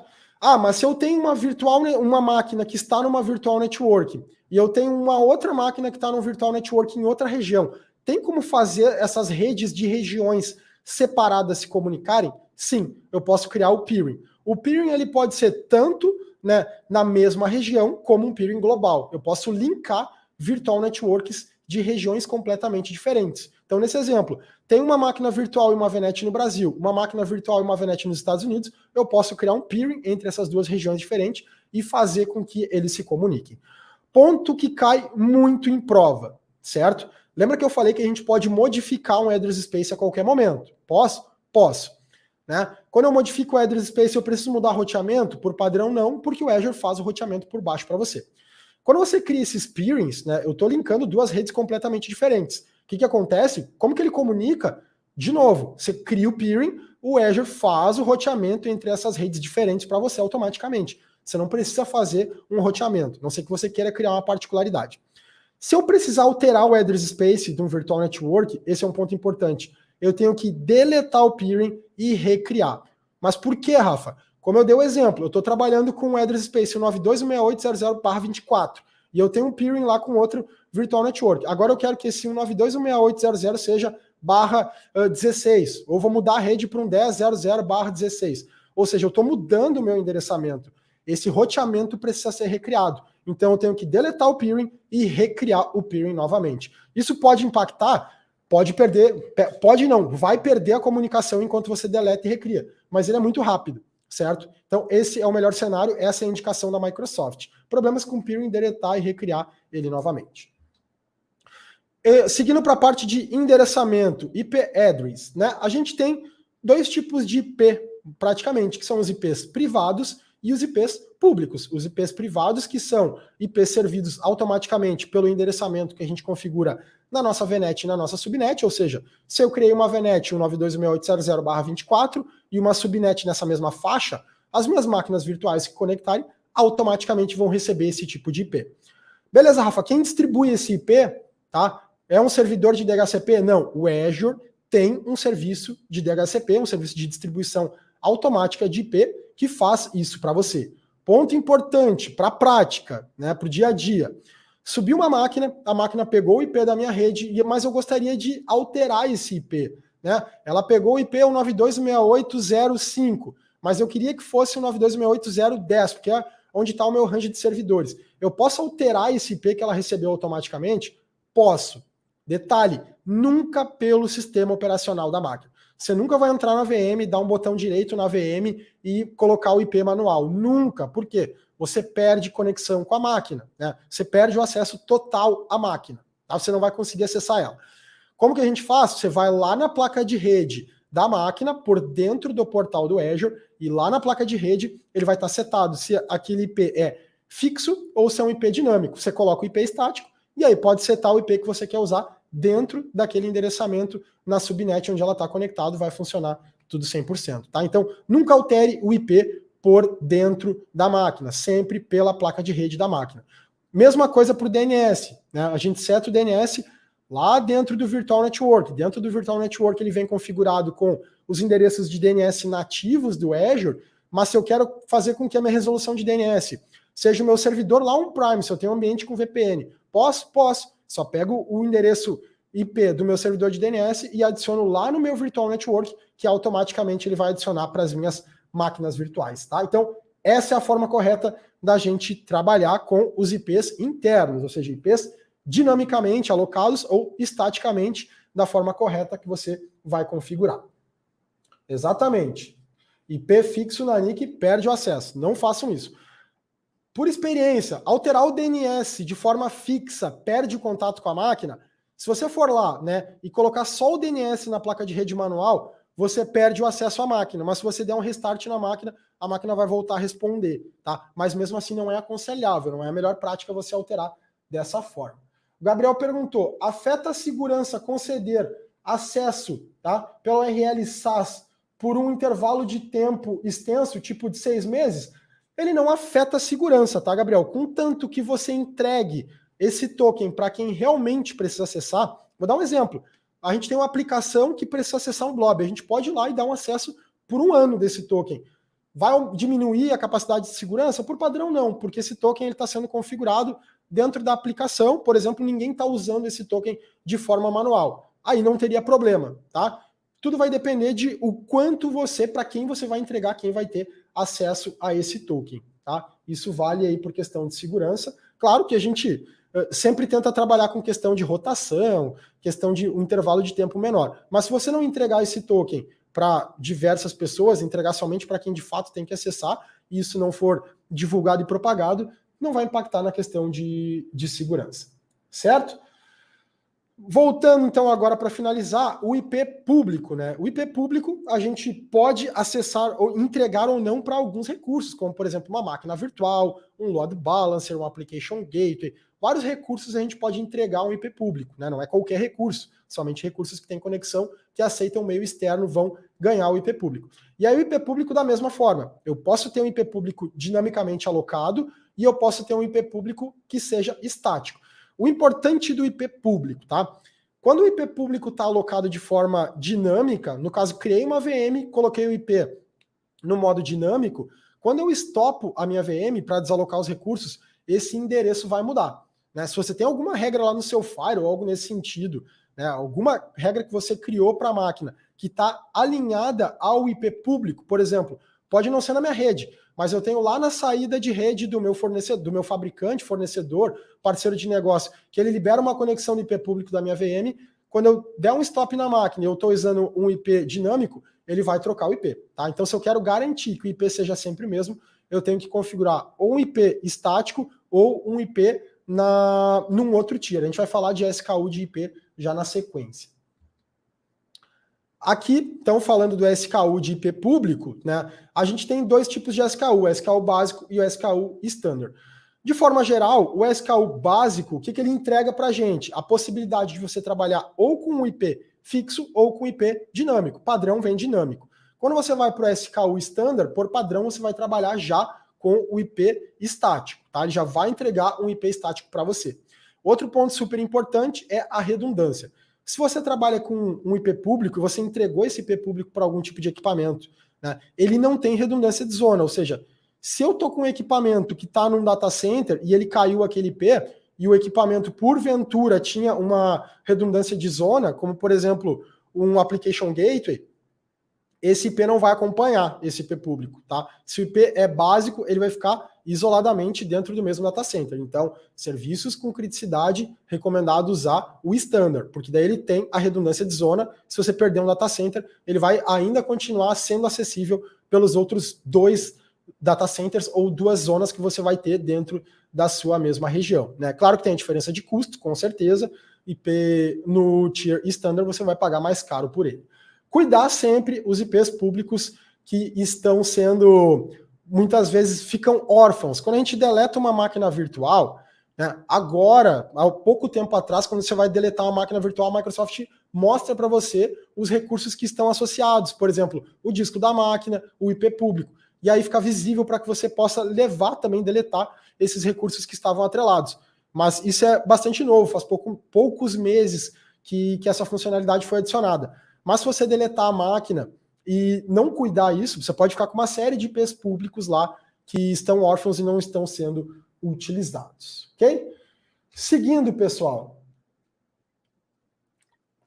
Deixa eu ver aqui o que o pessoal perguntou.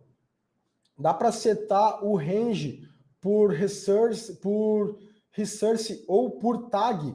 Na verdade, hoje, tá, em produção, o range, você não coloca, não é a tag direto no range.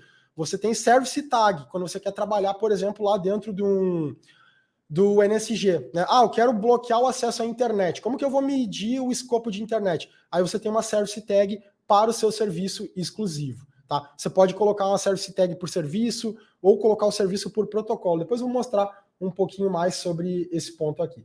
Tá? Seguindo, pessoal, Network Security Group. Já chegamos agora na parte de Network Security Group. O Gustavo perguntou sobre o token SAS. É possível ver os tokens gerados? Essa é uma das limitações que eu falei.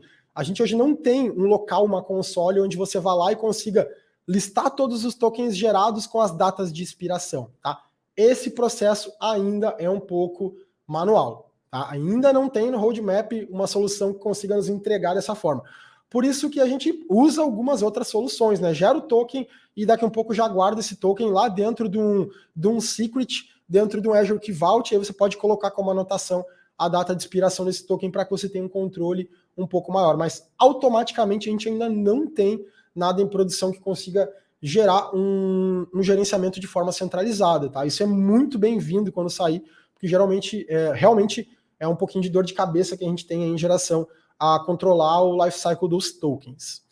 Então vamos lá, galera. Network Security Group, nosso famoso NSG, né? O NSG eu gosto de falar que ele é um mini firewall, né? Mas na verdade ele é um filtro, né? Um cara que filtra pacotes, tanto de entrada quanto de saída, e que a gente pode associá-los dentro, né? Em cima dos nossas subnets. Questão de prova. O NSG ele não é associado a um virtual network, ele é associado a subnets. Beleza, Rafa, eu tenho uma VNet com 5 subnets, eu criei um NSG, eu posso associar o mesmo NSG para essas 5 subnets? Pode, tá? Mas você tem que setar cada subnet. Eu não posso dizer que o NSG ele vai fazer o controle de toda a VNet. Posso associar todas as subnets que estão ali dentro, mas de forma geral eu não linko ele diretamente na VNet, somente as subnets. O que ele faz? Ele faz o controle, né? Por exemplo, eu consigo filtrar origem e destino, consigo filtrar a porta de origem e porta de destino, consigo filtrar o protocolo, consigo dar uma prioridade em cima dessas regras, consigo configurar se a regra é uma regra de permissão ou uma regra de deny. Ajuda bastante? Ajuda muito, né? Ele facilita que a gente tenha um controle, que a gente consiga fazer um tipo de filtragem. Porém, né, a gente não pode achar que um NSG vai fazer o trabalho de um firewall, né? O NSG é algo bastante estático, é algo que não tem camada de inteligência para fazer algumas filtragens de forma dinâmica. Ele trabalha até camada de rede, ou seja, eu consigo trabalhar com endereçamento IP. Se eu quero liberar o acesso, por exemplo, estou trabalhando com 365, e aí eu quero liberar acesso a um tipo de serviço específico do 365, né? A gente sabe que a Microsoft libera para cada tipo de serviço, serviços do Teams, serviço do Exchange Online, serviços do SharePoint Online, serviços do OneDrive, tem lá uma lista de URLs que muitas vezes você precisa liberar no seu proxy, no seu firewall. Se eu estou trabalhando com NSG, eu não consigo, por exemplo, pegar uma URL do serviço da Microsoft e jogar para liberar essa URL. Por quê? Porque ele não trabalha no nível de aplicação, eu não consigo colocar um FQDN, uma URL para liberar acesso. Eu tenho que colocar ranges de IP. Então, é uma das limitações que a gente tem, né? Eu não consigo fazer uma publicação, colocar um certificado HTTPS, né? São alguns pontos que a gente tem que cuidar, que ele não vai conseguir fazer esse tipo de bloqueio. Então, o NSG ajuda, faz bloqueios, faz muita filtragem, mas ele não vai substituir um serviço de firewall, tá, pessoal? Não vai substituir. Um firewall para que você tenha um controle de bloqueio de toda a saída, entrada de tráfego da sua rede, algumas regras, por exemplo, regra de DNAT, né? Se eu quero fazer com que ele tenha um translate daquele endereçamento que está vindo da rua, eu não vou conseguir fazer de forma satisfatória usando um NSG, né? Ele ajuda, mas ele não supre 100% o firewall. A gente vai falar um pouco mais de firewall, vai falar de application gateway, de algumas ferramentas que são muito úteis para que a gente tenha um controle de rede muito mais assertivo e com uma camada de segurança muito maior. Não, Vitor, não trabalha. O NSG não trabalha na camada 7. Tá? Pergunta do Vitor também, o NSG associar a NIC ou a subnet, qual a melhor prática? Melhor prática de associação, vou até passar aqui o slide, tá, na sequência. Vou passar mais um aqui, que aqui é interessante. Para responder essa pergunta do Vitor, que é pertinente, depois a gente volta no outro. Eu posso associar o NSG na subnet, em várias subnets que eu tenho dentro da mesma VNet, e eu posso associar o NSG diretamente na placa de rede da máquina virtual. Tá? Quando a gente cria uma máquina virtual no padrão Next Finish, aceitando os defaults, ele vai inclusive criar um NSG linkado à placa de rede da máquina virtual. Qual que é a melhor prática, como o Vitor perguntou? A melhor prática é sempre a gente tentar centralizar esse gerenciamento. Colocar o NSG na subnet, não na placa de rede da máquina. Por quê? Vamos dizer que eu tenho uma subnet e dentro dessa subnet eu tenho 10 máquinas. Se eu crio o NSG na placa de rede de cada máquina, são 10 NSGs que eu tenho para gerenciar. Então, se eu quero criar uma regra de liberação de bloqueio, eu vou ter que criar em cada NSG de cada máquina virtual. Esse exemplo aqui, ele consegue elucidar muito bem. Olha só, e eu tenho duas camadas também que eu tenho que ter cuidado. Aqui eu tenho uma máquina que tem uma NIC e aqui eu tenho uma subnet, tá? Dentro nessa subnet, eu tenho associado esse NSG2. Então, vamos dizer que eu não tivesse esse NSG aqui associado na placa de rede. Se eu tivesse 10 máquinas aqui dentro, eu gerenciaria todas as regras dessas 10 máquinas nesse NSG. Ah, eu preciso liberar o acesso à saída da internet somente para 3 VMs que estão aqui dentro. Eu crio uma regra aqui de acesso à internet e libero aqui numa mesma regra as 3 VMs. Ah, eu tenho que liberar uma regra de acesso porta HTTPS 443 para 5 máquinas diferentes. Crio uma regra aqui nesse NSG de acesso porta 443, coloco o IP das 5 máquinas, está liberado. Agora, se eu crio um NSG na placa de rede da máquina, pensem que daí, aquele mesmo exemplo, tenho que liberar porta HTTPS em 5 máquinas. Eu tenho que vir aqui no NSG dessa VM aqui e liberar o acesso para ela. Vou lá na segunda VM e libero no NSG. Fica totalmente descentralizado. Então, colocar o NSG, melhor regra, sempre no nível de subnet. E aí, se você tiver 10 subnets na mesma VNet, pode usar o mesmo NSG. E isso cai em prova, tá? É colocado cenários de que você tem uma máquina dentro de uma subnet, tenho 5 máquinas, tenho tantas máquinas. Quantos NSGs eu tenho que ter para gerenciar X regras? E aí você vai ter que fazer o que a gente fala de teste de mesa, que eu vou voltar depois no slide anterior. Rafa, posso ter esse contexto aqui, o NSG da subnet, e criar uma VM e associar mais um NSG na placa de rede? Posso, tá? Embora não seja nada sugerido você fazer isso. Por quê? Se eu tenho um NSG na subnet e tenho um NSG na placa de rede, quando eu liberar uma regra, essa regra tem que satisfazer os 2 NSGs. Mesmo exemplo, quero liberar o acesso, esse servidor aqui é um servidor web, e ele tem uma aplicação, eu quero liberar acesso na porta 443. Se eu liberar no NSG que está na subnet, a requisição web vai vir, vai bater nesse NSG, ele vai liberar. Quando bater no NSG da placa de rede, vai dizer, não tem nenhuma regra liberando na porta 443. E aí você teria que criar uma regra aqui e uma regra aqui. É praticamente inviável, né, pessoal, de gerenciar um ambiente dessa forma. Se você está fazendo laboratório, precisa subir a VM. Ah, eu estou subindo um laboratório, mas eu quero cuidar de outro serviço, eu não estou muito interessado na configuração da rede. Não tem problema nenhum você subir suas máquinas com o NSG na NIC, não tem problema, tá? Mas quando a gente quer montar um cenário de gerenciamento de fato das VMs que estão ali, gerenciar as regras de forma centralizada, use o NSG no nível de subnet, certo? Essa é a melhor prática. O Anderson perguntou, quando eu tenho um service endpoint setado na subnet, a tabela de rotas é respeitada? Digo isso pois não consigo enxergar o tráfego passando pelo Azure Firewall que tem no Hub. Vai depender de como está a sua estrutura, tá, Anderson?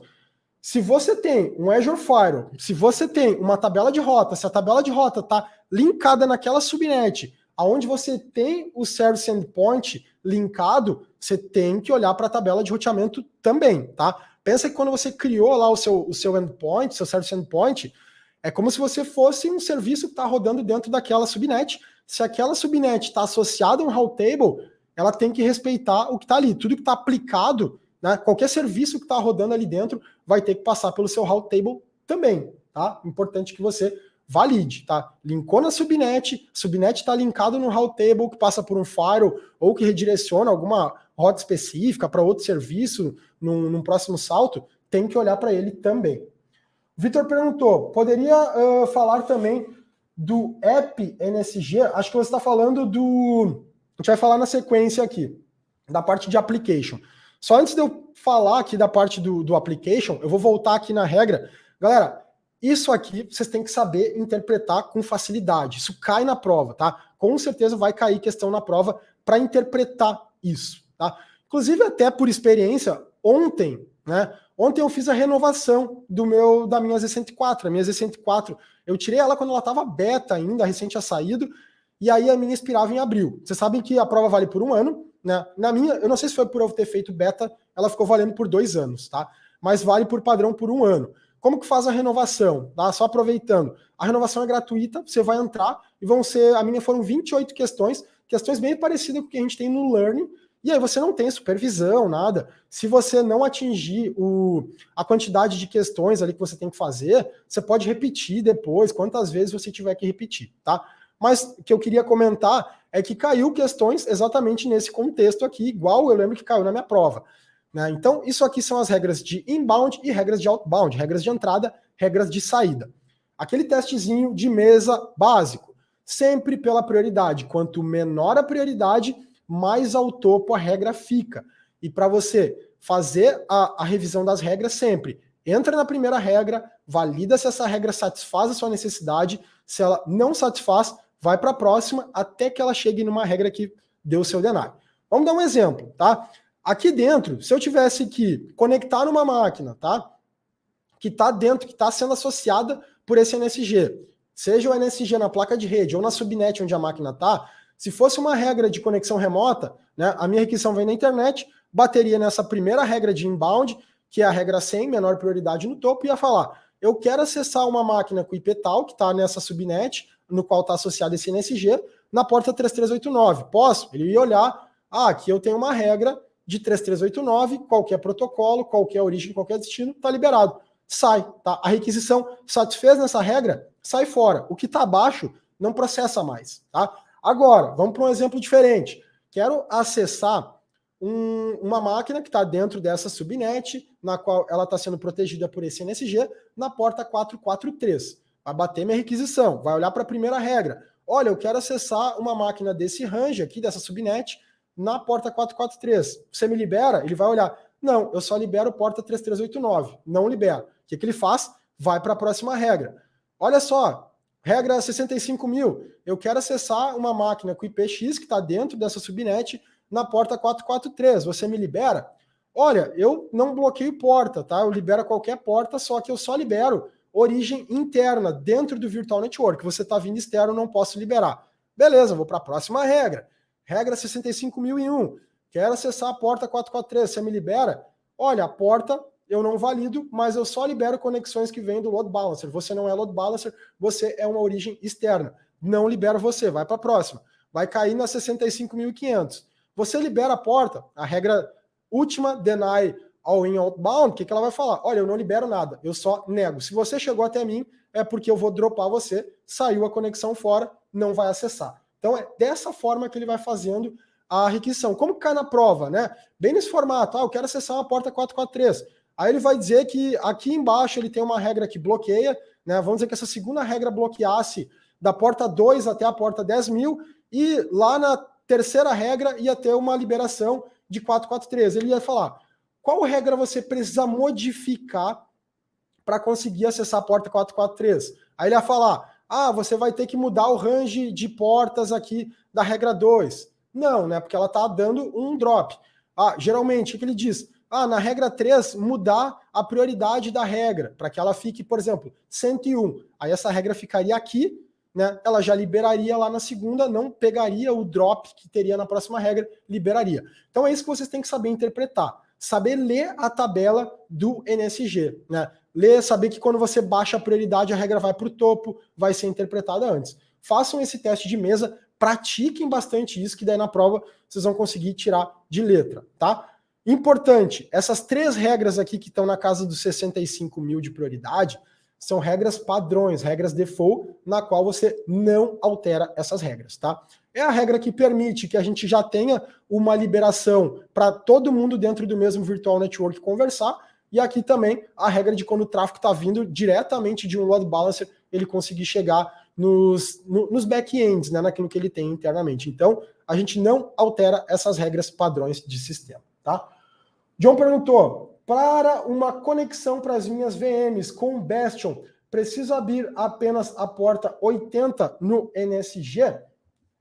O Bastion, por padrão, ele vai conectar usando porta 443, tá? Ele mesmo vai gerenciar o acesso via 443, tá? O Bastion, ele é usado somente para conexão RDP. Ele não expõe o protocolo RDP da VM para a rua. Ele cria como se fosse um gateway de conexão, ele vai usar como se fosse um IP externo dele, no qual a gente não gerencia, e a gente vai fazer uma conexão até o Bastion, e do Bastion até a VM, ele não vai usar a porta, ou melhor, do nosso acesso externo até o Bastion, ele não usa protocolo RDP. A gente vai conectar via porta 443.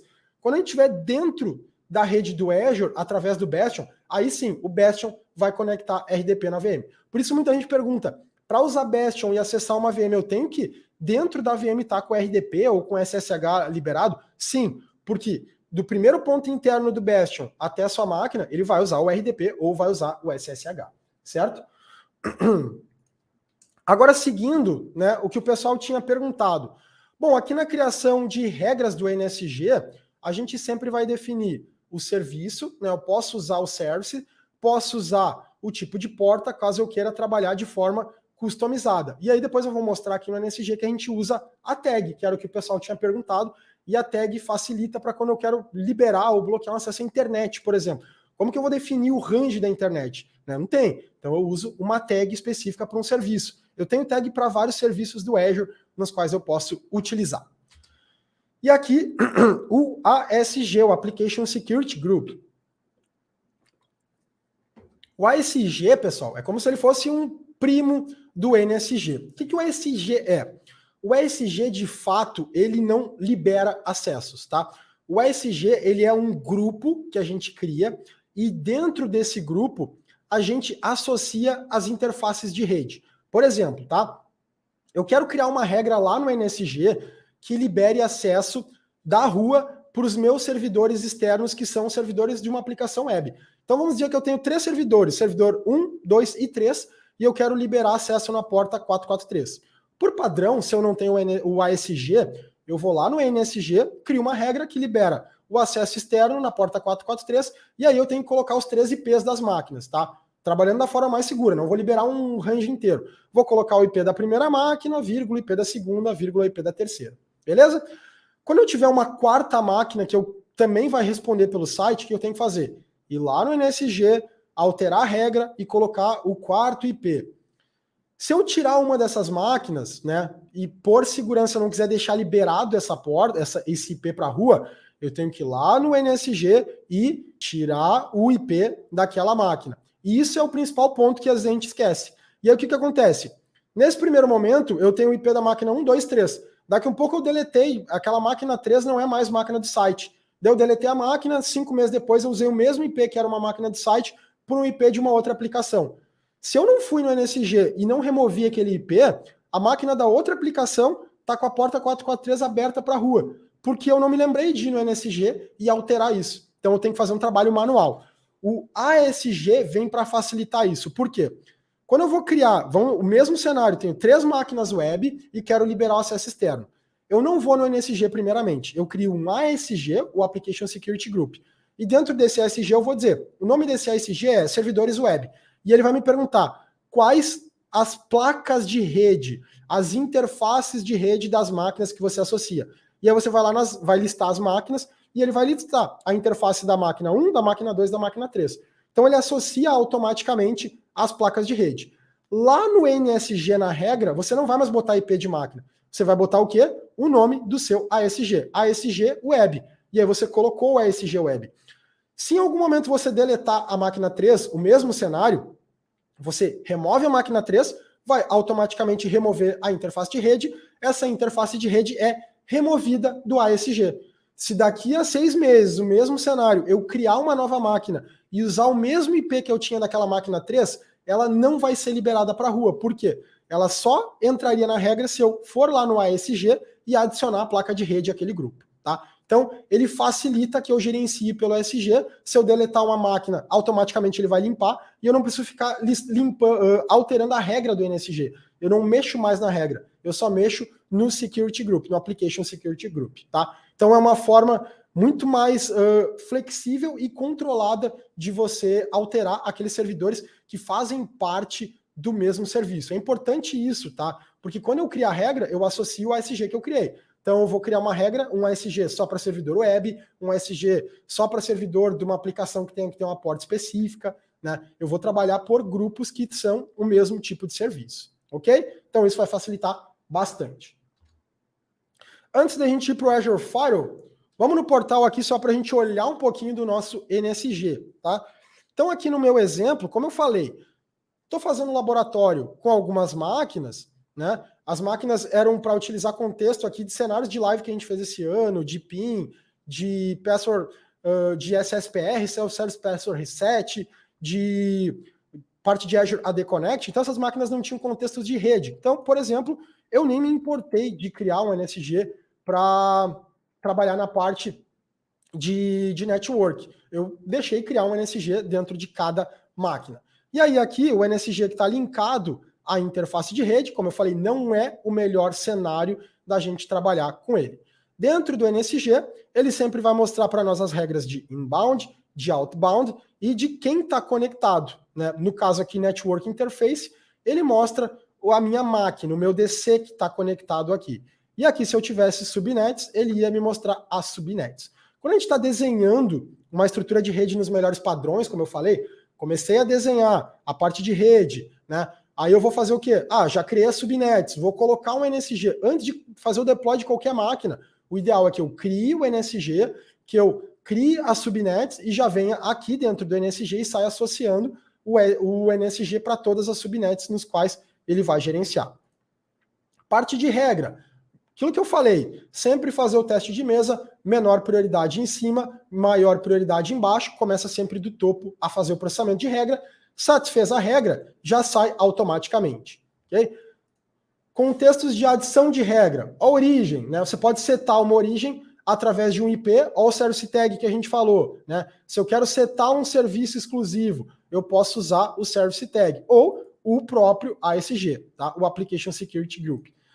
Muitas vezes, quando a gente está liberando um serviço para a rua, a gente vai trabalhar com o source como N, porque é uma aplicação web. Meu website, eu não vou dizer o IP de quem vai acessar o meu website. Qualquer pessoa pode acessar o meu website, tá? Então, aqui no contexto, eu não vou trabalhar com ele.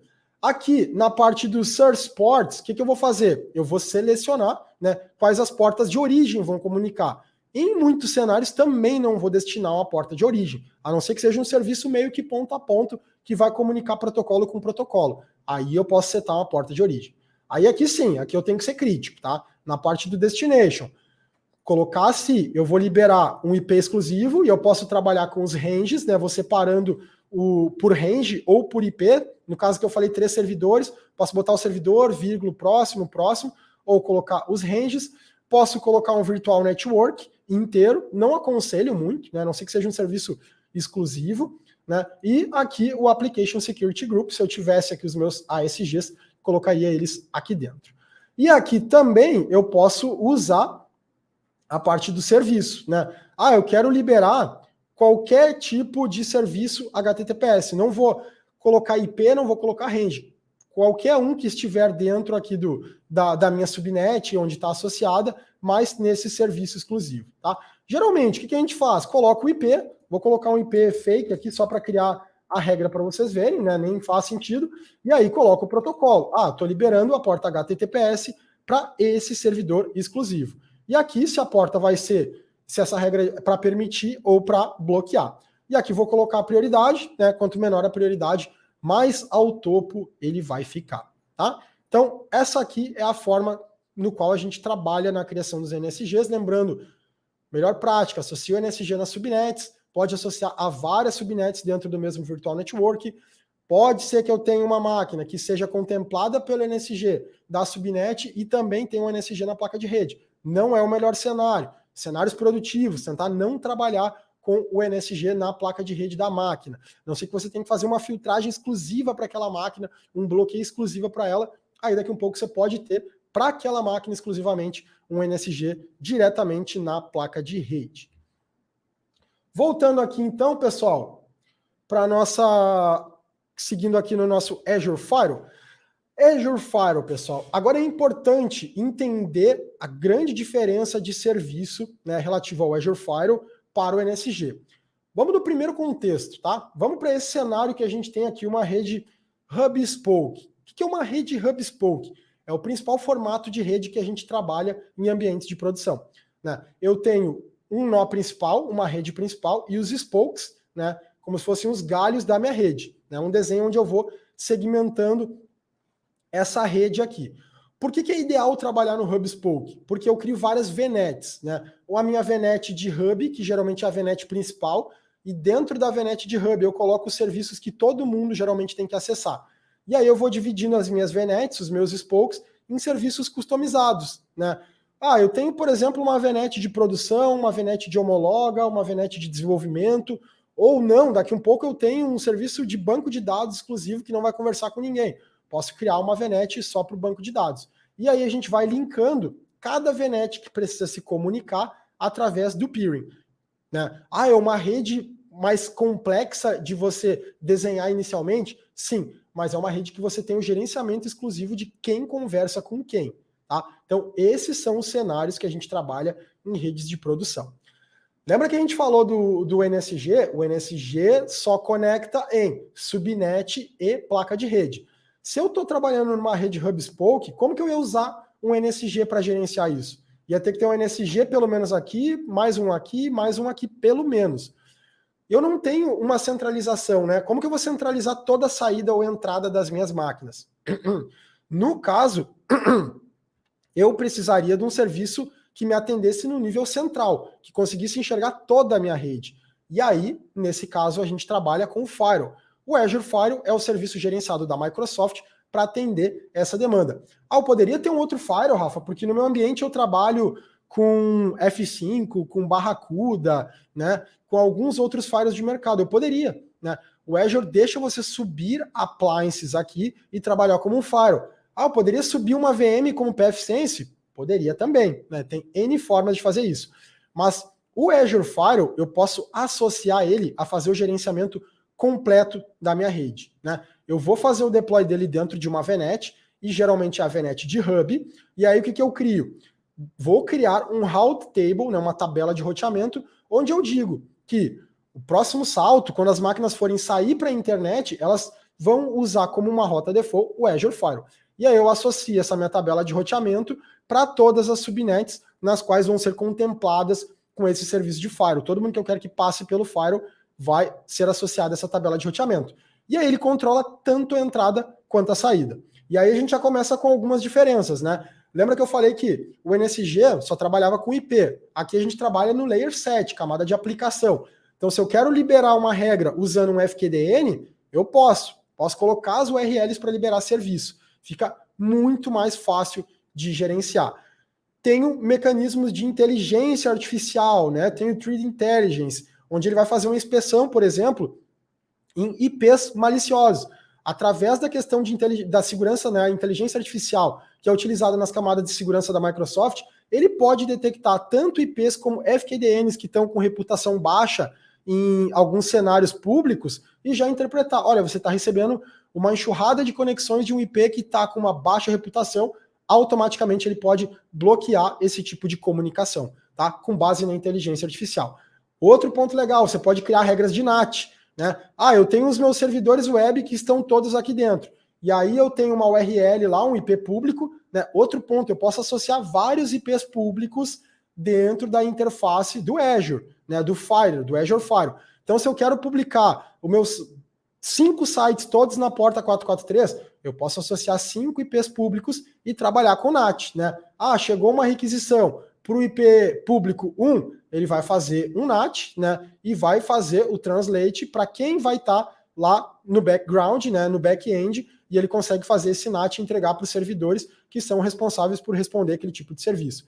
Tudo isso eu não consigo fazer com o NSG. Isso é super importante, né? Eu consigo fazer todo esse tráfego, essa filtragem, toda ela através do Firewall.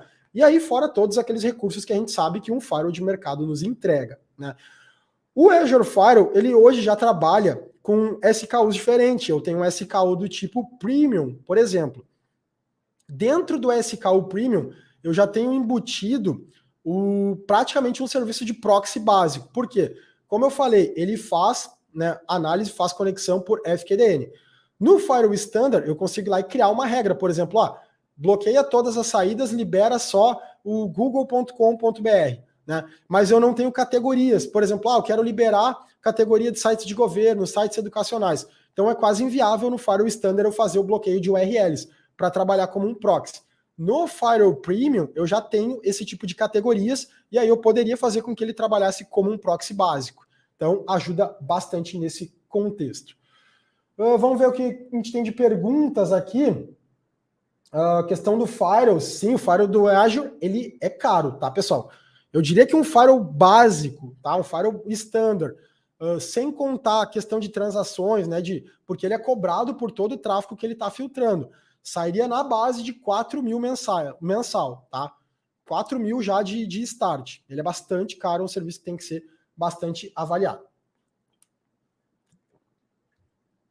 O Anderson perguntou, minhas estações on-premise, quando chamam um private endpoint, não passam pelo Azure Firewall, vão do hub direto para o spoke onde está o private endpoint. Isso é um comportamento padrão, tá, Anderson? Porque você está vindo do seu roteamento on-premise, o seu roteamento, quando atravessa a VPN, vai bater na questão da transitividade do gateway que você tem com as suas VNets, então automaticamente ele já vai fazer com que você não trafegue internamente pelo firewall, né? Geralmente a gente vai usar o firewall para fazer o tráfego de saída. E aí pergunta, né? Tô com o meu ambiente on-premise aqui. Eu posso fazer com que as VMs on-premise, quando forem sair para a internet, saiam por uma VPN e usem o Azure Firewall? Posso, tá? O Azure Firewall pode fazer essa filtragem de tráfego. É claro que você vai pagar, né, pela questão de todo esse tráfego que está saindo pelo Azure Firewall. Né, todo o inbound e outbound aqui, ele vai pagar. E claro, você vai ter uma latência maior, porque as suas máquinas estão on-premise, vão ter que sair pelo link de VPN, passar pelo Azure Firewall e ir para a rua. Então, contexto híbrido, é melhor você ter um firewall interno, né, na sua borda interno, e aqui você tem o seu roteamento de saída para a internet pelo firewall interno, para que você tenha aí uma latência menor. Implementação do Azure Firewall, né? Como eu já falei, o ideal é a gente trabalhar numa topologia de Hub Spoke, ou seja, onde ele tenha os serviços que são totalmente compartilhados dentro do Hub, e aí cada um dos seus Spokes você tenha um peering, né? Como a gente tem aqui, um peering para essa rede Spoke, um peering para essa, e para a rede on-premise ele vai ter aqui um Virtual Network Gateway, uma VPN site-to-site fechada, e o Firewall vai funcionar, como eu disse, se você quiser implementar que o tráfego de saída das suas VMs on-premise passe pelo Firewall, ou que o inbound venha pelo Firewall para as suas VMs internas, funciona, né? Claro que você vai pagar tráfego e você vai ter a questão da latência, isso tem que ser avaliado, eu não recomendaria no primeiro cenário você trabalhar dessa forma. Olha a diferença na questão de regras que a gente pode trabalhar com Azure, diferente da questão do NSG. NAT Rules, como eu falei, você pode criar o DNAT, ou seja, tenho lá o IP externo do meu aplicação web e internamente eu tenho 3 VMs, essas VMs não precisam ter IP público. Né? Quando bate no meu IP externo, que é responsável pelo meu website, ele vai fazer o DNAT para as 3 máquinas que estão internamente. Outro exemplo simples, né? Quero liberar o acesso, né? Tenho uma VM e quero acessar ela via RDP. Se a gente está trabalhando com NSG, obrigatoriamente a VM tem que estar linkada na placa de rede um IP público. No caso do Firewall, não estou dizendo que é seguro, né? Não é seguro. Mas eu poderia ter o IP externo do meu Firewall, liberar a porta RDP para o IP externo do Firewall. Quando a requisição batesse no IP externo do Firewall, ele faz a regra de DNAT para a minha máquina interna. Tá? Então, isso são regras de NAT. Configuração de Network Rules. Network Rules é aquelas regras básicas que a gente cria. Libera a conexão do IP tal para o IP tal origem, para o IP tal de destino, dentro da URL e tal. É a regra idêntica ao que a gente cria no NSG, tá? Origem, destino, protocolo de origem, protocolo de destino, libera ou bloqueia, tá? Network Rule é basicamente a mesma regra que a gente tem no NSG. E o Application Rule, que eu falei que é as regras por FQDN, né? Você liberar o acesso por uma URL, quando você está trabalhando no Firewall no modelo Premium, usar as categorias de regra, né? Então, essas são grandes diferenças que a gente tem dentro do Firewall. Azure DNS, pessoal, serviço de DNS. A parte de DNS, ela é uma parte super importante, né? Ela não cai tanto na prova, mas alguma questão geralmente aparece. Mas o contexto do DNS, ele impacta bastante no como você vai planejar a sua resolução de nomes. De novo, naquele cenário, quando a gente começa a implementar o ambiente, vou fazer o landing zone, né? Quem não sabe como que funciona um landing zone, como que implementa, lá no Desafio 2.0, até para quem não se inscreveu, faz a pré-inscrição, a gente vai montar um projeto do zero e a gente vai fazer um desenho de landing zone básico para que todo mundo possa entender como que funciona um projeto na prática. Então, quando eu vou montar essa estrutura básica, eu tenho que entender como que vai funcionar a resolução de nomes do meu ambiente. Eu vou resolver tudo pelo Azure ou não, né? Eu vou trabalhar com um cenário híbrido, como funciona na maioria dos cenários, e eu quero que a resolução de nome continue sendo feita numa zona integrada lá no meu servidor de Active Directory on-premise. Então, Rafa, significa que eu posso fazer o meu AD on-premise ser o servidor de DNS das minhas zonas internas aqui dentro do Azure? Eu posso integrar essa resolução de DNS sem problema nenhum, tá? Mas começando a falar de DNS, primeiro ponto de DNS, né? Custom Domain. O que é o Custom Domain? Quando eu crio lá, aqui a gente está falando do Custom Domain do Azure Active Directory. Lembra lá na primeira aula que a gente falou?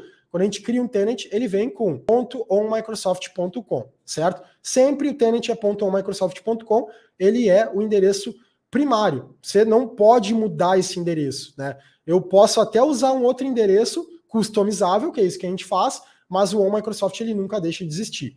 Beleza, né? Eu fui lá, criei o meu tenant, aqui tftech.onmicrosoft.com, mas eu quero usar dentro do meu domínio tftech.com.br. Como que eu faço? Eu crio um custom domain, né? E aí dentro do custom domain eu vou lá e vou dizer para a Microsoft, né? Olha, eu tenho um domínio customizado que eu quero utilizar. E esse domínio customizado é o tftech.com.br. A Microsoft vai dizer, beleza, você pode utilizar ele. Só que você precisa me provar que você é o dono desse domínio, né? Como que a gente prova? A gente tem que criar, né, alguns registros de DNS na nossa zona pública de DNS para provar que eu sou o dono do domínio. No exemplo, tá? Os registros que a gente tem que usar para criar um custom domain. Isso cai na prova, tá? Tipo de registro criado para validar um custom domain. O registro MX e TXT, tá? MX e TXT. Eu, no começo, né, quando eu comecei a trabalhar com Azure lá alguns anos atrás, antes de trabalhar bastante com Azure, eu trabalhava muito com mensageria, com e-mail. Trabalhei muito com Exchange, depois trabalhei com Office 365. Então, quando eu olhei assim que para eu validar um domínio eu usava MX, né, que é o registro de e-mail Exchange, eu pensei, nossa, isso aqui não está certo, como que eu vou usar um registro de MX para validar domínio? E, de fato, essa tela aqui que a gente usa, um registro TXT ou MX. Então, a Microsoft entrega isso aqui para você, dizendo, olha, você quer registrar esse domínio? Vai lá no seu DNS público, né? E aí o meu DNS público pode ser um local web, um HostGator, pode estar no Route 53 lá dentro da AWS, pode estar numa própria zona pública de DNS do Azure, mas você tem que ir lá e dizer que você é o dono do domínio para que você possa adicionar o seu domínio customizado. Aí eu vou lá no meu local web, no meu HostGator e vou criar um registro, ou é um ou outro, tá, pessoal? Não é os dois. TXT com o nome arroba ou o nome do meu domínio raiz, com esse valor aqui e um TTL de 3.600 milissegundos. A partir do momento que eu crio esse registro lá no meu DNS público, eu volto no Azure, mando dar um validate, ele vai levar ali 2 minutos e ele vai validar e vai liberar esse registro para mim, tá? Vou mostrar aqui no portal como que isso funciona.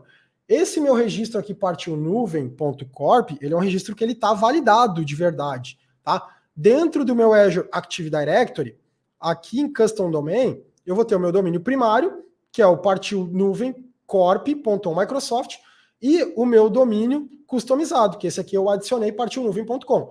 Notem que ele está verificado. Por quê? Porque eu fui lá na minha zona de DNS externo, criei o registro, mandei validar, ele verificou. E aí, como eu falei, eu nunca excluo esse, mas eu posso tornar esse customizado primário. Se eu criar um usuário dentro do Azure AD, ele vai vir por padrão com o domínio primário como sufixo, ok? Então aqui está validado, né? Todas as validações verificados. Isso é uma coisa que eu recomendo sempre nas aulas, nos cursos, tá? Criem, registrem um domínio para vocês, tá? Vocês vão pagar daqui a um pouco 70, 80, 90 reais por ano, mas vale a pena para que você possa montar um cenário real, né? Eu quero criar um web app e botar uma URL externa no web app. Vale a pena você ter esse registro, porque aí você pode usar até certificado. Você consegue emitir certificado se você tem um domínio gratuito aí por 3 meses. Você pode botar um certificado SSL num web app, como a gente fez lá na maratona, eu mostrei como fazer isso, e aí você cria um ambiente o mais próximo da realidade possível, tá? Aqui em adicionar o custom domain, você pode vir aqui, eu vou colocar teste live.com. Ele vai validar se já existe um domínio registrado dentro do Azure, né? Esse registro não existe, eu adiciono. Ele vai aparecer aqui para mim. Olha lá o que ele me entregou. Beleza, para que ele fique um registro verificado, para que você possa usá-lo de fato, vai lá nessa zona externa de DNS, né? Por exemplo, aquele partiu nuvem eu tenho dentro do HostGator. Se eu tivesse esse domínio, eu tinha que abrir lá o meu HostGator, adicionar um registro TXT e colocar esses dados. Criei, passou lá 2, 5 minutos, venho aqui e dou um verify, e aí ele vai verificar para mim, e aí eu já posso usar esse domínio. Enquanto eu não verificar, ele vai ficar nesse status, tá? Como não verificar. Pergunta do Luiz. Sempre rola essa pergunta quando a gente fala de custom domain, tá? Se eu tiver um site com um domínio no provedor de e-mail funcionando, ao verificar o domínio, passa a usar o domínio, criar os usuários, vou ter problema com a resolução? Não, não tem problema, tá, Luiz? Porque aqui você está adicionando só um nome customizado para o seu Azure Active Directory. Você tem um registro TXT ali do Azure Active Directory que ele não está apontando diretamente para o seu site, tá? Não tem problema nenhum, tá? Ele não vai impactar nisso. Por exemplo, TFTech, né? Eu tenho o domínio da TFTech hospedado dentro de um provedor externo e eu tenho o meu domínio da TFTech validado. Ele não vai impactar em nada, tá? Não tem nenhum tipo de problema essa validação. Essa pergunta do Luiz sempre acontece, é uma pergunta super padrão aí, relativa à dúvida do pessoal. Seguindo então, pessoal, zonas de DNS, tá? Aquele ponto que a gente falou é para você ter o seu registro dentro do seu Azure Active Directory. Agora aqui a gente está falando da resolução de nome, criar uma zona. Quando eu estou usando o meu Active Directory local, eu tenho a minha zona lá de DNS, minha zona integrada com a AD, onde o meu servidor de DNS é responsável por adicionar minhas máquinas do domínio, fazer todas as resoluções. Quando eu crio uma zona de DNS dentro do Azure, né, pode ser uma zona privada no caso, ele vai fazer a mesma coisa, né? É como se eu não tivesse um servidor de DNS rodando e eu quero ter um serviço de DNS. Não tem um Active Directory fazendo isso, quero que o Azure faça esse serviço para mim. Então eu posso vir e criar uma zona de DNS. Vai fazer as mesmas validações, eu tenho que provar também que esse domínio é meu, para que eu possa adicionar. E aí, aqui dentro, eu vou começar a ter uma zona de DNS interna, uma zona de DNS privada, e aí todas as máquinas que eu adicionar dentro da minha rede, na minha mesma VNet, eu posso configurar para que automaticamente elas se registrem, e aí eu tenho um controle, possa criar todos os meus registros da mesma forma que eu faço num servidor de DNS interno, tá? Olha só, dentro da minha zona de DNS, eu tenho os meus DNS records, e aí eu posso lá criar um DNS do tipo A, do tipo CNAME, do tipo TXT, do tipo SRV, da mesma forma. Notem que a janela, né, claro que ela é parecida com uma janela de DNS, ele vai pegar o meu sufixo de DNS que eu já validei, e aí eu posso adicionar registros manualmente. E posso configurar para que automaticamente, tá, as minhas máquinas recebam, né, essa validação. Isso cai em prova também, tá? Quando eu crio a minha zona de DNS, minha zona privada, eu seleciono qual a minha VNet vai ser responsável por atualizar as máquinas. Então, se eu tenho a VNet 1, tenho a VNet 2, eu criei minha zona de DNS interna, certo? Fui lá e coloquei na configuração que somente a VNet 1 vai registrar automaticamente as máquinas. Quando eu coloco uma máquina nova dentro do Azure que está naquela VNet 1, ela consegue se registrar. Se eu não configurei para a VNet 2, a VNet 2 não vai automaticamente registrar nome, tá? Tem que estar linkado VNet por VNet para que ele faça o registro automático. Isso cai na prova, né? Eu lembro que na minha prova, por exemplo, eu tinha tipo uma tabelinha de DNS mostrando os registros, e aí ele me dava uma estrutura de rede, eu tenho VNet 1, VNet 2, bem como eu falei, e aí ele perguntava, a VNet 1 foi configurada como a VNet que é responsável por registro dos DNS, se você adicionar uma máquina na VNet 2, vai registrar? Se você adicionar uma máquina no IP tal, vai registrar? E aí você tinha que ir analisando de acordo com as configurações, mas o importante é você saber isso. Tem que estar linkada a VNet para fazer o registro, né, do DNS automaticamente. VNet Peering. VNet Peering cai bastante na prova, tá, pessoal? É um assunto super simples, né? O VNet Peering, a gente não tem muitas configurações exclusivas de VNet Peering. O que você tem que cuidar? O VNet Peering pode ser feito né, em VNets dentro da mesma região e VNets de região, o peering global que a gente chama, de regiões diferentes. Exatamente esse desenho que eu coloquei aqui, né? Dentro da mesma região, todo mundo sabe que isso funciona super bem. Mas a dúvida gera na hora da prova, poxa, será que funciona uma região para outra ligar com o peering diretamente? Funciona, né? Região 1, região 2, cria o peering e esse peering vai ser um peering global. O que vocês têm que cuidar em relação ao peering? O que eu comentei lá no início. Preciso modificar o address space da minha VNet, né? Se já existe um peering criado entre as VNets, eu tenho que ir lá e recriar esse peering, porque ele vai parar de funcionar, tá? Deleta o peering, cria de novo, é a sugestão recomendada pela Microsoft, ok? O peering tem custo, tá? Por padrão, o peering dentro da mesma região ali, ele não vai ter o custo, mas esse peering que está trafegando entre regiões diferentes, ele vai ter o custo, tá? Tudo que está saindo de uma região para outra vai ter o custo. Então aqui eu tenho que ter um pouquinho de cuidado, tá? Não é um custo por padrão alto, mas dependendo do tráfego que você tem, ele pode acabar impactando. Ponto legal. Quais as possibilidades que eu tenho de interligar VNets, né? Além do peering, eu tenho também o Virtual Network Gateway. A gente vai falar lá na VPN. Às vezes parece um negócio meio maluco. Por que eu vou usar um Virtual Network Gateway para ligar duas VNets se eu tenho o peering que é tão mais simples, tão mais barato? Mas pode ter contexto que a gente tem essa necessidade, a gente vai falar depois. Transitividade de gateway. Isso é um negócio muito legal que a gente tem que entender bem como que funciona, tá? O que é a transitividade, de fato? A transitividade dentro do Azure é quando a gente tem mais de um recurso conectado, a possibilidade daqueles recursos que não estão diretamente interconectados fazerem com que o tráfego passe de um lado para o outro. Isso basicamente é uma transitividade. Aqui a gente está trabalhando com uma VNet, né, um padrão de rede hub spoke. Por quê? Porque eu tenho um hub, né, o hub VNet, tem a VNet A e a VNet B. Notem que o peering existe entre a VNet A e o hub, a VNet B e o hub. Eu não tenho uma conexão direta entre VNet A e VNet B, certo? Não tenho conexão direta. O que acontece? Lembra que eu falei que os serviços que são comuns e acessados a todo mundo, por padrão, ficam dentro da VNet Hub. Vamos dizer que aqui eu estivesse usando como servidor de DNS uma máquina, né, uma VM que tem um AD que está replicando com o meu ambiente on-premise.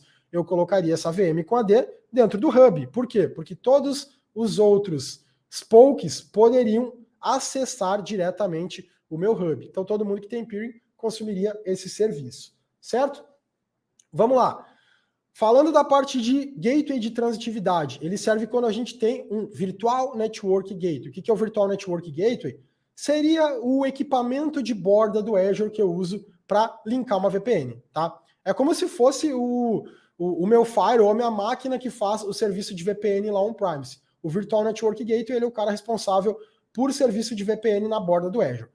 Notem que o meu Virtual Network Gateway ele está configurado aqui e ele vai ter um link com a rede on-premise, ou seja, a rede on-premise vai conectar direto com esse Virtual Network Gateway que tem um gateway de subnet. A gente vai falar de gateway de Virtual Network Gateway na sequência. O que acontece? A rede on-premise e a minha VNet Hub vão se comunicar, certo? Mas será que eu consigo comunicar com as outras VNets que estão interligadas via peering? Aí que entra a transitividade de gateway. Se eu estou habilitado a transitividade de gateway, e a transitividade de gateway é habilitada lá na configuração do peering. Se ela está habilitado, eu consigo usar esse gateway de subnet para chegar em todas as VNets nas quais o meu VNet Hub tenha conexão de peering. Então, se eu tenho peering com essa VNet, ele vai conectar até o meu VPN Gateway e ele vai olhar. Eu tenho habilitado, né? Essa conexão aqui, a gente tem esse link, mas ela sai por aqui, pelo peering.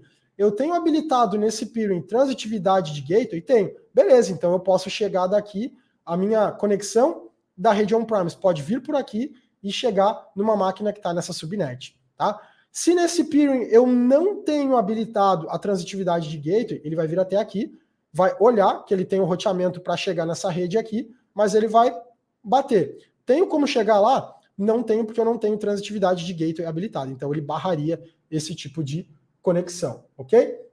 Olha o que o Gustavo falou ali, que legal. Está em preview uma feature que não vai ser preciso destruir e recriar o peering. Bacana, muito legal. Né? Se a gente conseguir alterar aí os address space e não for necessário mais recriar, é um trabalho a menos, tá? Muito bacana.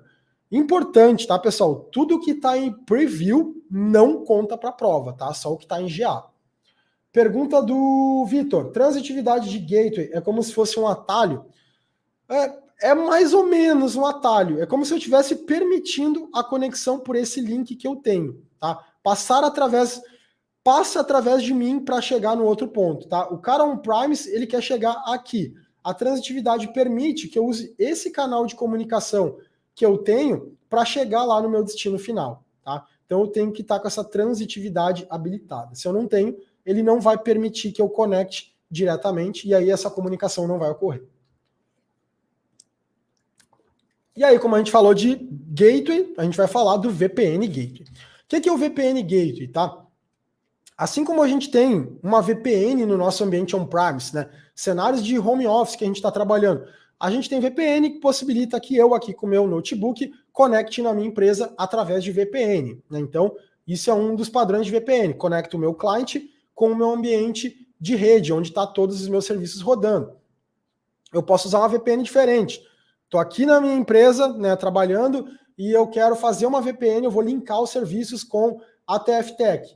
O que eu faço? Vou criar uma VPN, né, site to site, ou seja, a minha rede e a rede da TFTech vão trabalhar como se fossem a mesma rede. Né? Vou linkar tudo que eu tenho aqui, vai enxergar o outro lado, e a gente trabalha como se fosse uma grande rede única. Então, o mesmo cenário, o mesmo conceito de VPN que a gente tem on-premise, a gente usa para o Azure. Né? Então, a gente tem 3 tipos de conexão de VPN. Seguindo os nomes, a VPN site to site, exemplo que eu falei, liga uma rede com outra. Né? Na grande maioria dos casos, a gente usa VPN site to site no Azure para linkar o nosso ambiente on-premise com o ambiente da nuvem e transformar isso num ambiente híbrido. E aí, se eu estou com a minha estação de trabalho aqui, eu vou acessar os servidores que estão aqui. Né? Se eu tenho um servidor de AD aqui, eu posso usar ele para resolver nome aqui. Se eu tenho meu servidor de AD e criei uma máquina nova no Azure, eu posso adicionar essa máquina no meu domínio do meu AD local, porque eu tenho uma VPN. Ele comunica como se fosse uma rede única, né? É um tráfego criptografado, um tráfego tunelado. Segundo cenário mais utilizado, né? VPN point to site. E aí é o cenário que eu falei, eu com o meu notebook conectar nos recursos. Né? Vamos dizer que eu tenho aqui o meu gateway de VPN, eu estou aqui trabalhando com o meu notebook, preciso conectar no ambiente do Azure, porque eu tenho lá os servidores, preciso conectar na parte de arquivo, seja lá o que for. Então eu fecho a conexão, eu tenho um cliente de conexão VPN aqui no meu notebook, ele vai fechar a conexão também, túnel criptografado, através da VPN Point to Site, e o meu notebook vai receber um IP da minha rede do Azure, é como se o meu notebook estivesse dentro do meu ambiente do Azure. E aí eu posso acessar minhas máquinas por IP privado, né, o IP local, sem problema nenhum, conectar todos os serviços como se eu estivesse dentro aqui da minha própria VNet, certo? E aí o outro contexto, que é o contexto menos esperado e menos utilizado, que é usar um gateway de VPN para linkar 2 VNets, né? Tem a VNet A e a VNet B e usar um gateway de VPN.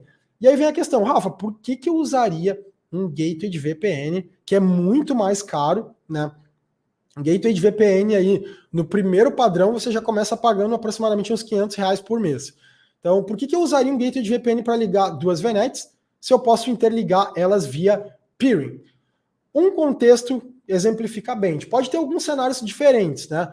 Mas, lembra que eu falei que o gateway de VPN, ele é um tráfego tunelado, totalmente criptografado, tá? O que acontece? Vamos dizer que eu tenho a minha VNet 1 aqui, e aqui eu tivesse a minha VNet 2.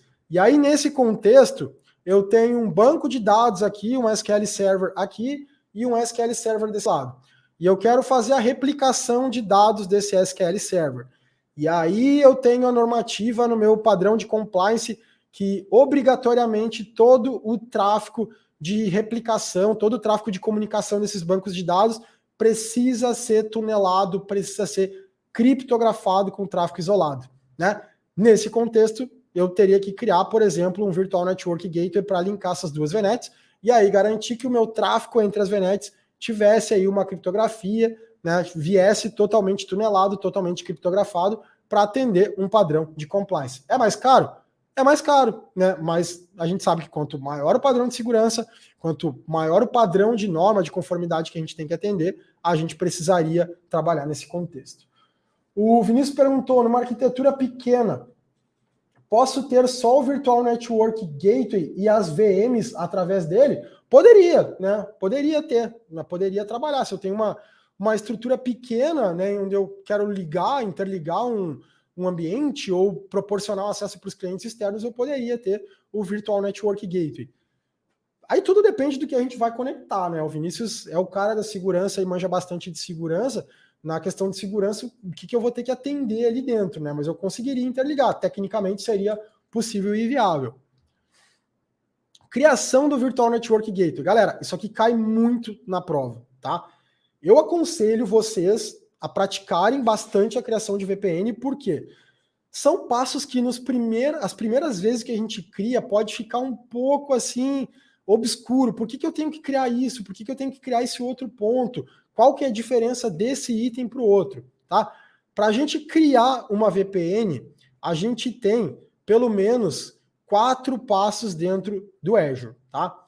A gente tem que criar uma VNet e as subnets. Tá? O primeiro passo, eu tenho que ter uma VNet e uma subnet. Tenho que criar uma subnet de gateway. Tá? Eu sou obrigado a ter uma subnet de gateway, que é uma subnet /27 ou /28, com IPs específicos para usar dentro do Virtual Network Gateway, onde você não pode fazer o deploy de nenhum outro serviço ali dentro. Então, é uma subnet exclusiva. Aí, de fato, você cria o gateway de VPN e depois você vai criar um local Virtual Network Gateway. E eu diria que a gente tem até um quinto passo, né? Que, na verdade, ele está aqui do lado, por isso que é o quinto passo, que é criar o connection. Então, do lado do Azure, são 5 passos, pelo menos.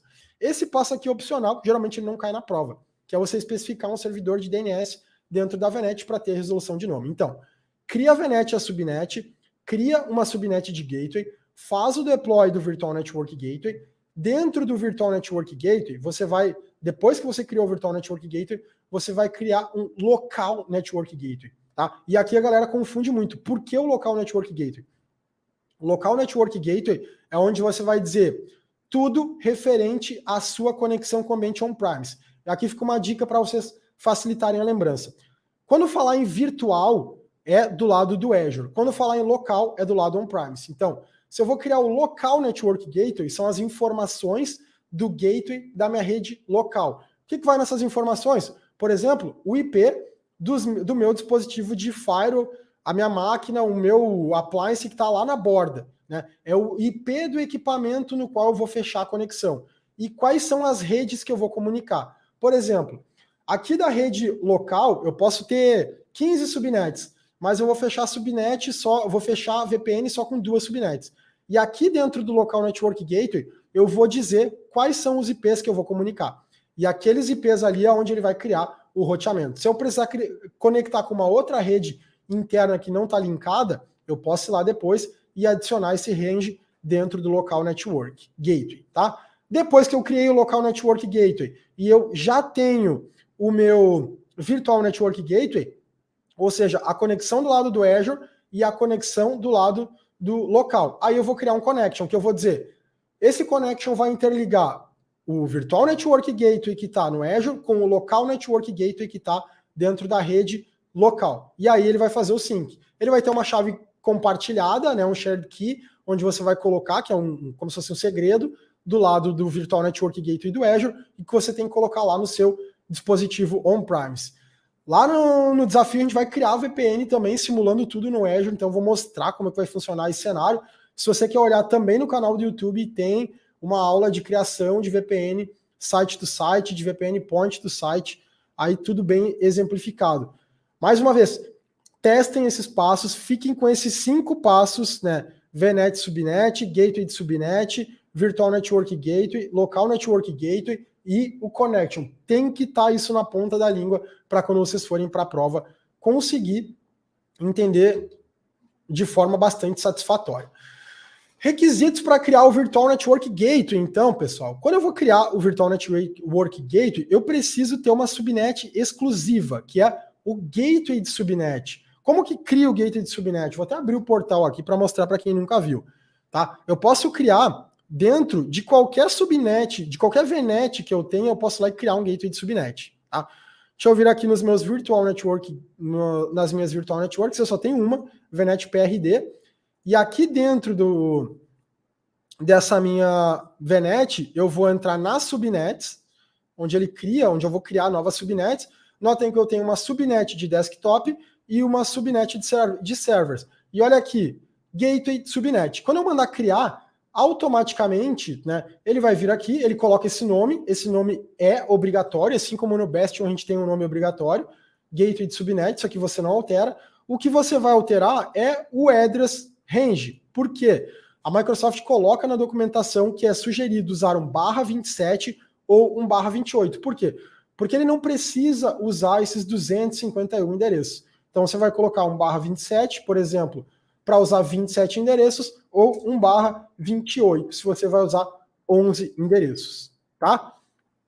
/27, /28, eu aconselho você usar o /27, geralmente, que aí se você quer configurar depois um ativo, fica muito mais fácil de trabalhar. Então aqui simplesmente você vai dar um save e ele vai criar o gateway de subnet para você. Depois disso, né, nunca implante outros recursos, como uma VM dentro dessa subnet. Essa subnet que você criou, subnet ali, gateway, né, subnet gateway default ali para o seu Virtual Network Gateway, você só vai usar ela para conexão da VPN, você nunca vai colocar um recurso. Vai criar uma VM, por exemplo, e jogar ali dentro, tá? Não é indicado. Escolher o tipo de roteamento. Isso aqui é super importante, não tanto para a prova, tá? Mais importante para a prática do dia a dia. Quando a gente está criando o Virtual Network Gateway, ele pergunta se a gente quer usar o Routed Based ou o Policy Based. Qual que é a diferença dos dois? Hoje em dia eu diria que 90% das vezes a gente usa o Routed Based. O Routed Based é o tipo de policy mais moderno, tá? O tipo de roteamento mais moderno. Ele trabalha com roteamento de forma dinâmica, né? Não precisa ter um roteamento estático, primeiro ponto. Ele trabalha com um padrão de criptografia mais atualizado, tá? Então chave de criptografia, ele usa um protocolo de criptografia mais atual, no qual o Policy Based não suporta, ele só suporta trabalhar com um padrão legado, e isso ele vai usar o Policy, que trabalha com esse padrão de criptografia mais defasado, para equipamentos antigos, né? Se você tem um equipamento lá, um appliance de firewall bastante antigo, que não suporta o padrão de criptografia atual, aí você usa um Policy Based, né? 90% das vezes, ou até mais, você vai usar o Routed Based. Importante, se você criou o seu Virtual Network Gateway, né? Para ter ideia, hoje o Virtual Network Gateway, ele leva aproximadamente uns 20 minutos para fazer o deploy. Antigamente ele levava 40, 45. Lembro quando eu fiz a minha prova Z103 na época, que tinha parte prática, abri o portal para você fazer as tarefas práticas, tinha que criar um Virtual Network Gateway. Ele levava quase 40 minutos para fazer. Era um sofrimento você ficar esperando ele terminar para seguir na prova, né? Mas então, se você criou no modelo Policy Based, e daí quando você vai fechar a configuração com o seu equipamento lá de borda, e lá na documentação, o Azure entrega várias documentações. Se você quer usar PathSense, se você quer conectar com uma máquina Linux, se você quer conectar com uma máquina Windows com serviço de RAS, se você quer conectar um Barracuda, né? Seja lá o que for, o Azure entrega a documentação para a grande maioria dos modelos de firewall. E lá ele já vai dizer, olha, para tal modelo trabalha com Routed Based. Criei com o modelo errado, criei Policy Based e agora eu vi que é um Routed Based, tem que deletar o Virtual Network Gateway e criar novamente. Escolha do SKU, extremamente importante. Aqui a gente tem os principais SKUs.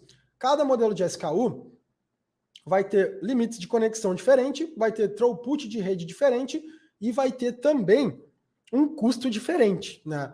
Quanto maior for a família do SKU, maior é o custo. A gente tem aqui, nem está listado, um SKU Basic. O SKU Basic, né, ele tem custo baixíssimo, porém ele não suporta vários tipos de conexão, tá? Ele não suporta tipo de autenticação, por exemplo, para VPN Point to Site integrada com o AD. O OpenSSL não suporta, tá? Então você só vai usar uma VPN Point to Site se você estiver trabalhando com certificado. Então, quando a gente for trabalhar em produção, também o SLA é diferente, trabalhem com no mínimo VPN Gateway 1, tá? No mínimo. Vai suportar 30 túneis, difícil você estourar esses 30 túneis, tá? Não sei que você tenha inúmeros filiais que vão conectar com ele, mas é difícil.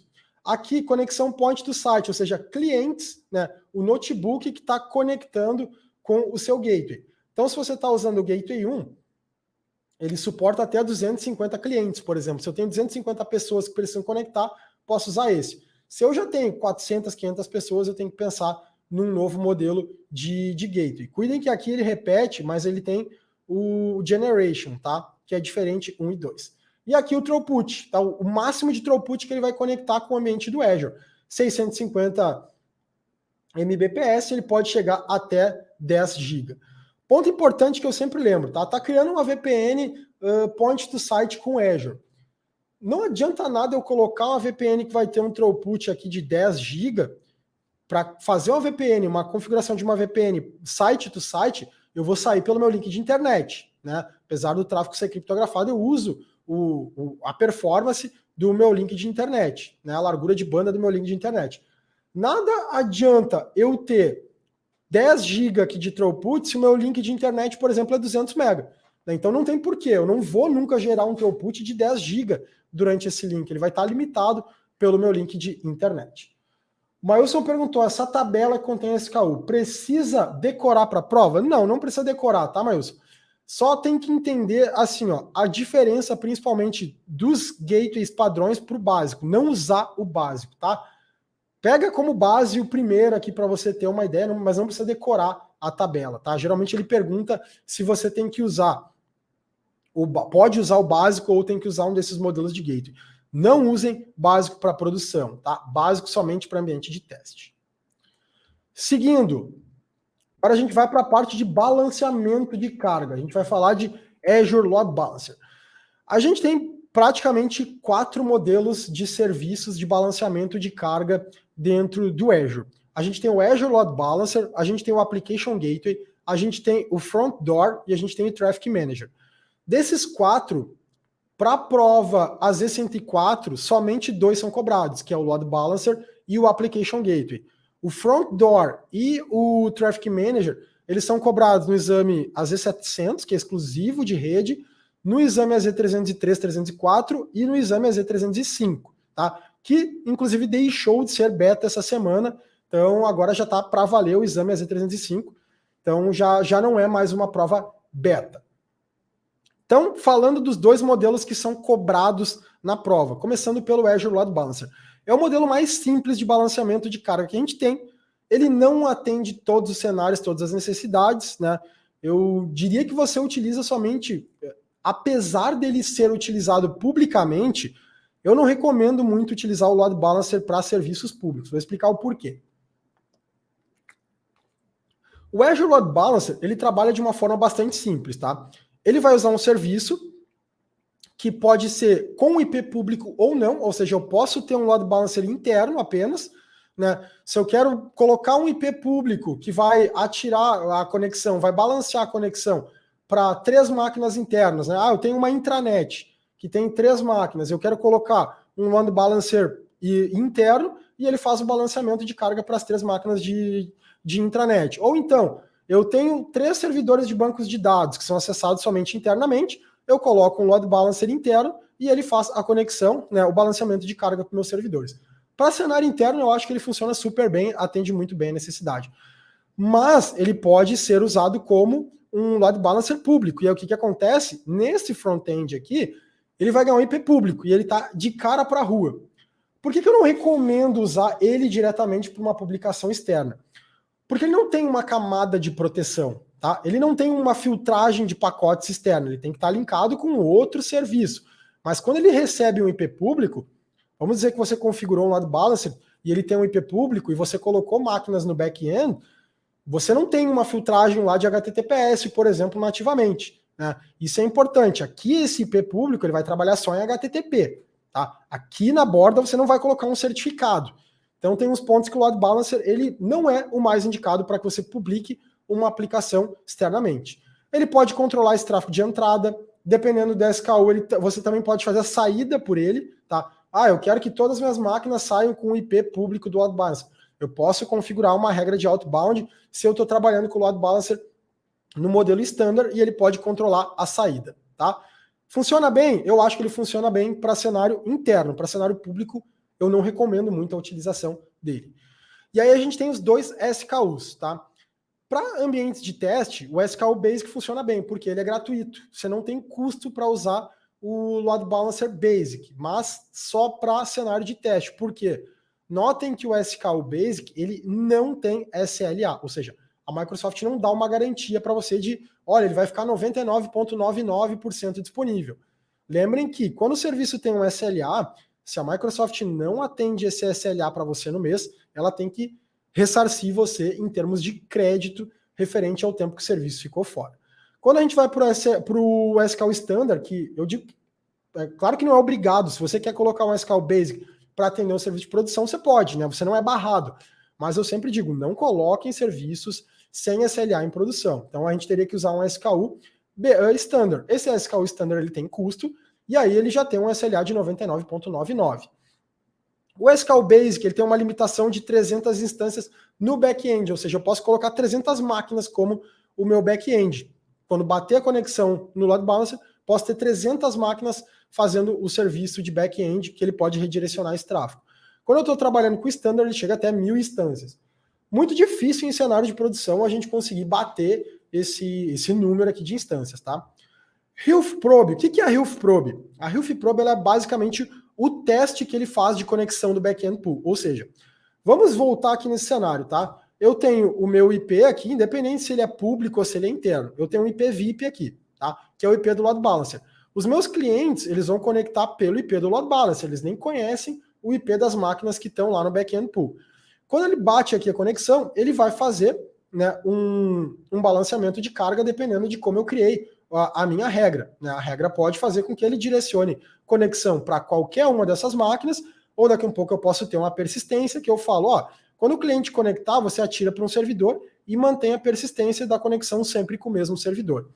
E aí, como que eu sei que quando uma conexão bate aqui, ele pode jogar essa conexão para qualquer uma dessas 3 máquinas? Né? Como que eu garanto que essas máquinas estão saudáveis para responder um acesso web? Né? Vamos dizer que essa máquina aqui, porventura, desligou. Como que o load balancer vai saber que ele não atira mais conexão para essa máquina porque essa máquina não está saudável? Através do Health Probe. A Health Probe ela faz isso, tá? As Health Probes elas ficam de tempo em tempo, né? Intervalo curtíssimo, né? De tempo testando, né? Lá na página. Você está respondendo, está respondendo, está respondendo. A partir do momento que ela para de responder, eu posso configurar a regra de, por exemplo, 2 falhas consecutivas, você tira aquela máquina do balanceador. Ou seja, quando a Health Probe daqui do load balancer testar e 2 vezes der inválido o teste para essa máquina, ele automaticamente tira essa máquina do balanceador e passa a entregar conexões só para essas 2 máquinas. A partir do momento que ele testou de novo e a máquina começou a responder, automaticamente ele começa a entregar. Você não precisa manualmente ir lá e falar, não atira a conexão para essa máquina aqui, tá? O Leonardo Fogaça perguntou, qual você indicaria de load balancer público? Vou falar na sequência, tá? Mas o indicado seria um application gateway, tá? Na sequência a gente vai falar de application gateway. Então aí o que acontece? Quando eu estou usando Basic, eu consigo testar a probe TCP ou HTTP. Se eu estou com servidores que respondem internamente HTTPS, eu não conseguiria validar no Basic se a porta HTTPS está funcionando. No máximo HTTP. Aqui no Standard, sim, conseguiria testar uma porta HTTPS. Importante, isso é só o teste da probe. Ele só vai dar um get lá na porta 443, saber se está funcionando. Ele não coloca um certificado na borda para você fazer uma conexão HTTPS. Por isso que eu digo que eu não recomendo ele para tráfego público. Availability Zone, né? Eu posso configurar a opção de redundância entre as zonas, se eu estou trabalhando com o load balancer, então isso é legal. Se cair a conexão de um data center, eu consigo trabalhar nele nos outros 2 data centers na mesma região, o Basic não tem. Aqui, quando eu estou trabalhando com múltiplos front-ends, eu só tenho conexão inbound, ou seja, eu não posso criar uma regra de saída usando o IP VIP do load balancer. Quando eu estou trabalhando no standard, sim, posso criar uma regra de outbound, funciona. Conexão padrão, né? Por padrão, quando eu crio um load balancer do SKU Basic, ele é aberto, ele não tem nenhum NSG para fazer a filtragem. Agora, quando eu crio um SKU standard, ele pede para que eu tenha um NSG na frente dele para fazer a filtragem. Rafa, mas você não falou que não é seguro botar? Beleza, por que eu digo que não é seguro? Porque eu não tenho uma validação de HTTPS, né? Porque eu não tenho um SSL offload para fazer descriptografar o certificado, porque eu não tenho uma validação, por exemplo, de SQL injection. Nada disso em camadas mais inteligentes para aplicação web eu tenho. Eu tenho um simples NSG que vai fazer um depara em cima de regras e vai liberar ou não. Mas eu não tenho nenhuma camada de validação em cima do tráfego válido do que está vindo, né? Do certificado, se o certificado está válido, de um tráfego criptografado, né? Fazer um SSL offload, de ter uma validação usando camada de inteligência para um SQL injection, para um PHP injection. Então, tudo isso não tem. Por isso que eu digo que, quando você trabalha com load balancer, a minha recomendação, né, você não é o melhor mecanismo de segurança para publicar aplicações externas. Aqui as probes que eu falei, como que a gente configura uma probe? A gente escolhe o protocolo, pode ser TCP e HTTP no Basic, TCP, HTTP e HTTPS quando eu estou trabalhando no Standard. Esse teste é quase como se ele fosse um GET que ele está dando na página e vendo se aquela porta está respondendo. E aí você coloca qual que é a porta, né? E aqui o path que você coloca, se essa aplicação é na raiz ou não, é a aplicação barra URL barra um outro endereço. O intervalo de testes, né? Aqui, por exemplo, 5 segundos que ele está testando, e quantos testes considerados não saudáveis você vai usar para tirar a máquina do balanceador. Aqui, por exemplo, ele está dizendo, eu vou testar de 5 em 5 segundos, se eu tiver 2 testes conectivos de falha, eu tiro a máquina, paro de entregar requisições para ela. Ou seja, no 11º segundo ele já não vai mais entregar a conexão para essa máquina que não está respondendo. E aqui falando do Application Gateway. Pessoal, um ponto importante, tá? Que eu já vi cair em prova a Z303, mas até para vocês entenderem do dia a dia. Como um dos fatores que fazem a gente escolher entre Application Gateway, Load Balancer, Front Door e Traffic Manager. Um ponto importante, tanto o Application Gateway quanto o Load Balancer, eles são serviços regionais. O que significa regionais? Que no back-end dos meus balanceadores de carga, eu só posso ter itens da mesma região. Por exemplo, se eu estou usando um Load Balancer, por padrão, o meu back-end pool, as máquinas que vão responder por esse Load Balancer, tem que estar na mesma região. Application Gateway, a mesma coisa. Se eu estou usando máquinas lá no back-end pool, só máquinas na mesma região. Rafa, e se eu tenho um site que eu tenho um nó do site na região do Brasil e outro na região dos Estados Unidos, eu não consigo usar nem o Application Gateway, nem o Load Balancer. Aí eu tenho que trabalhar com balanceadores de carga global, que aí pode ser tanto o Front Door quanto o Traffic Manager. O Load Balancer, se vocês olharem na documentação, já existe em preview um Load Balancer que entrega multi-regiões, tá? Já existe, já tem uma versão de Load Balancer que eu consigo colocar back-end pool múltiplas regiões, mas está em preview. Preview não conta para a prova. Eu acho que esse recurso ainda vai demorar um pouquinho para vir para GA, certo? Application Gateway, que é o segundo padrão de balanceamento de carga local, como a gente falou, dentro da mesma região, serve para a gente publicar as nossas aplicações, publicar máquina virtual, publicar Virtual Machine Scale Set, tudo isso eu posso usar como item para ficar como back-end pool para esses balanceadores de carga. Agora que a gente está entrando num outro nível, tá, pessoal? Quando a gente fala de Application Gateway, né, ele é o gateway para aplicações. A gente tem camada de segurança, a gente tem camada de inteligência artificial, né, a gente tem regras customizadas, trabalhando na camada 7. Importante, o balanceador de carga, o Load Balancer que a gente viu, trabalha até camada de rede também. Agora aqui não, o Application Gateway trabalha na camada 7. Consigo publicar as minhas URLs, consigo trabalhar com certificados HTTPS, tá? É outro mundo. Então, como o Leonardo tinha perguntado, para a aplicação web, a sugestão, para você manter uma segurança da sua aplicação, usar o Application Gateway. Olha a quantidade de camadas aqui que a gente tem, tá? A requisição que está vindo lá do browser, ela vai bater no IP externo do Application Gateway, e aqui eu vou ter os listeners. O que é o listener? O listener é o cara que está ouvindo, tá? E é aonde eu tenho a inteligência. É a partir do listener que eu vou escutar o que está acontecendo e eu vou entender que tipo de regra eu vou aplicar, né? Esse listener, ele pode ouvir tanto HTTP quanto HTTPS. Lembra que eu falei do SSL offload? O que é o SSL offload? Quando eu tenho um certificado aqui para minha aplicação e o meu cliente, né, ele conecta na minha aplicação, acessa o endereço, lembra lá o cadeadinho que a gente tinha do browser, que está identificando que a conexão do meu browser com aquele site está tunelada? Quando eu estou abrindo lá, hoje qualquer site é HTTPS. Anos atrás a gente olhava muito site que não tinha certificado. Olha o cadeadinho quando você vai acessar o seu banco e tal. Hoje qualquer página que a gente está olhando para garantir que tem uma segurança, tem o cadeadinho, tem o certificado SSL, a conexão entre o browser e o seu site é criptografada, certo? O que acontece? O browser está mandando essa conexão criptografada e vai bater lá na borda, né, lá no front-end, no IP do Application Gateway.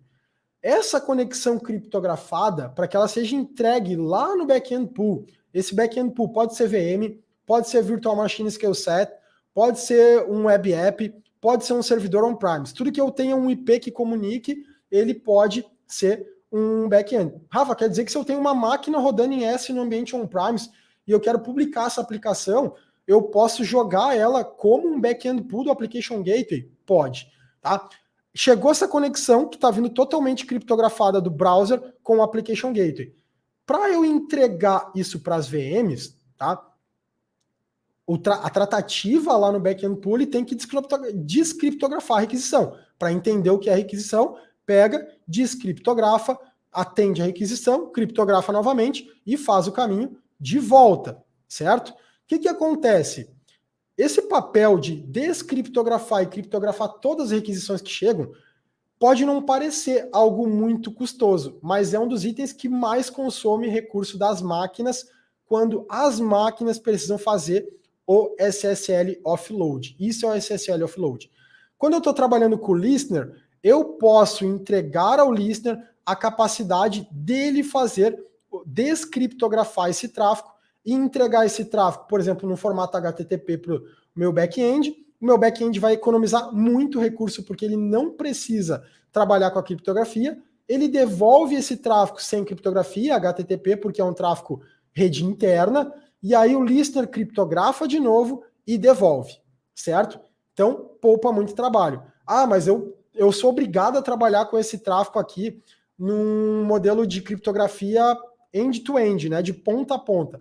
Beleza, eu posso fazer com que o meu listener descriptografe esse tráfego que vem externo, criptografe com uma chave interna, entregue isso criptografado para essas máquinas, que vão ter uma chave interna também, vai ser muito mais rápido para ele fazer essa descriptografia de dado, ele vai devolver para o listener criptografado, né, end-to-end, ou seja, todo o tráfego criptografado, mas eu poupo bastante tráfego, né, bastante poder de processamento. Então, o listener tem um papel muito importante. E é claro, aqui ele tem toda a inteligência, é onde ele vai entregar para o HTTP settings, e aqui eu posso ter regras.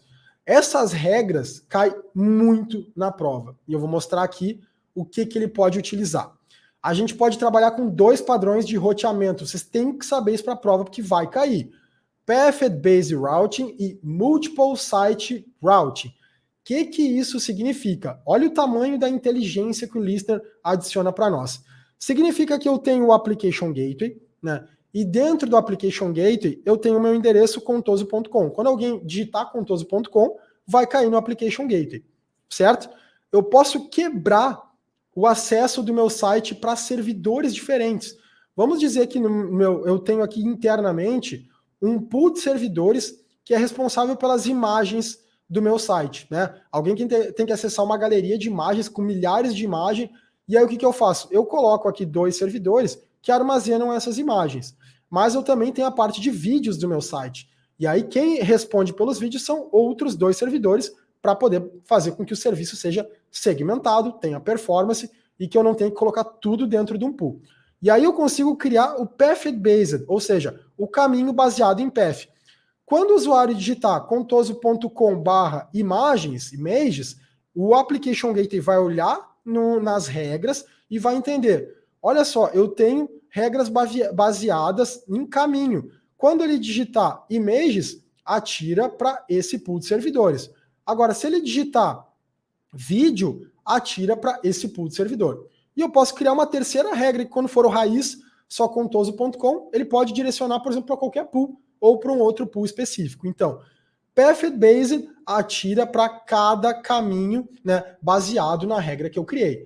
E eu posso ter um múltiplo site, tá? Que também é muito bacana, né? Rafa, eu tenho 3 aplicações, tá? Uma aplicação que é o contoso.com, outra é o fabrica.com e outra é o tftech.com. Eu preciso fazer o deploy de um application gateway para cada um? Não. O mesmo application gateway pode fazer o balanceamento múltiplo site. Então, quando eu digitar contoso.com, eu tenho um pool aqui de back-end, que ele vai bater na regra, vai entender que quando for contoso, atira para esse pool. Quando for o fabricante, tem um outro pool, atira para esse segundo pool. Ou seja, eu consigo fazer diversos tipos de roteamento que não são possíveis com o load balancer. O Application Gateway ele é extremamente inteligente. E aí, a camada de segurança extra que eu falei. Você pode, e eu recomendo muito, habilitar o WAF dentro do Application Gateway. O que é o WAF? Web Application Firewall, firewall de aplicação. E aí, ele vai monitorar com base em diversas regras que ele já tem.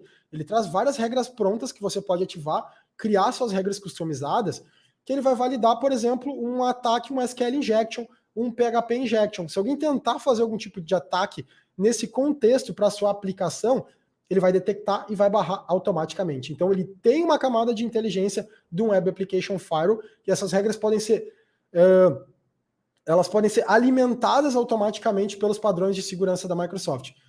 Eu recomendo demais que você use suas aplicações com base no Application Gateway ativando o WAF, certo? Aí você vai ter um padrão de segurança muito, muito, muito completo. Galera, aula de Application Gateway tem também aqui no site, tá? Muito detalhado, eu mostro no Application Gateway como criar o Path-based e como criar utilizando o múltiplo site routing, tá? Quer entender como que funciona? Aqui no canal tem também uma aula sobre isso. Aqui entendendo, tá? Como que funciona de ponta a ponta o mecanismo do Application Gateway, tá? Ele tem lá o IP público dele, né? Que está exposto para a rua, caiu a conexão no IP público, né? Que é no front-end, vai bater no listener. Como eu falei, o listener é o cara da inteligência. Ele que vai, é como se fosse o camisa 10 no meio campo. Ele que vai entender para quem que ele tem que direcionar o jogo, para quem que ele manda, quando que ele vai logar, quando que ele vai lançar, dar o passe comprido, passe curto, é ele que vai mandar no jogo. Caiu no listener, o que o listener vai fazer? Tem que fazer o trabalho de SSL offload, descriptografar o certificado, fazer uma criptografia end-to-end, como que eu mantenho esse certificado? Ele que vai determinar. Qual é a porta de conexão, né? SSL offload ali. Vou entregar para qual tipo de porta? Ah, vou listar, porta 443, porta 80, seja lá a porta que for. O que ele faz? Beleza, já detectei o que eu faço, agora eu vou ver se para essa porta, para esse IP que ele está jogando, existe uma regra, né? Uma regra de back-end, que vai dizer, olha, a conexão que está vindo para o URL www.contoso.com, você vai jogar para um back-end pool exclusivo. E aí, dentro das regras, eu vou ter os HTTP settings. O que é o HTTP settings? Como que a conexão se comporta, né? Se vai ter, por exemplo, regra parecida com o que a gente tem lá no load balancer. Vai manter persistência de sessão? Usar um stick cookie, né? Caiu a conexão numa máquina, mantém sempre com ela. Não, vai deixar sem persistência. Ah, vou manter persistência de sessão, inclusive IP e protocolo, sempre com a mesma máquina, né? Quando que vai dar o timeout? Uma sessão que está estabelecida há X tempo, não teve mais conexão, a conexão está ali no mesmo status, vai lá e dá um drop, desabilita a conexão. Tudo isso é as regras, a parte de rules que vai criar. E a partir do rule é onde ele vai determinar quem vai receber a conexão.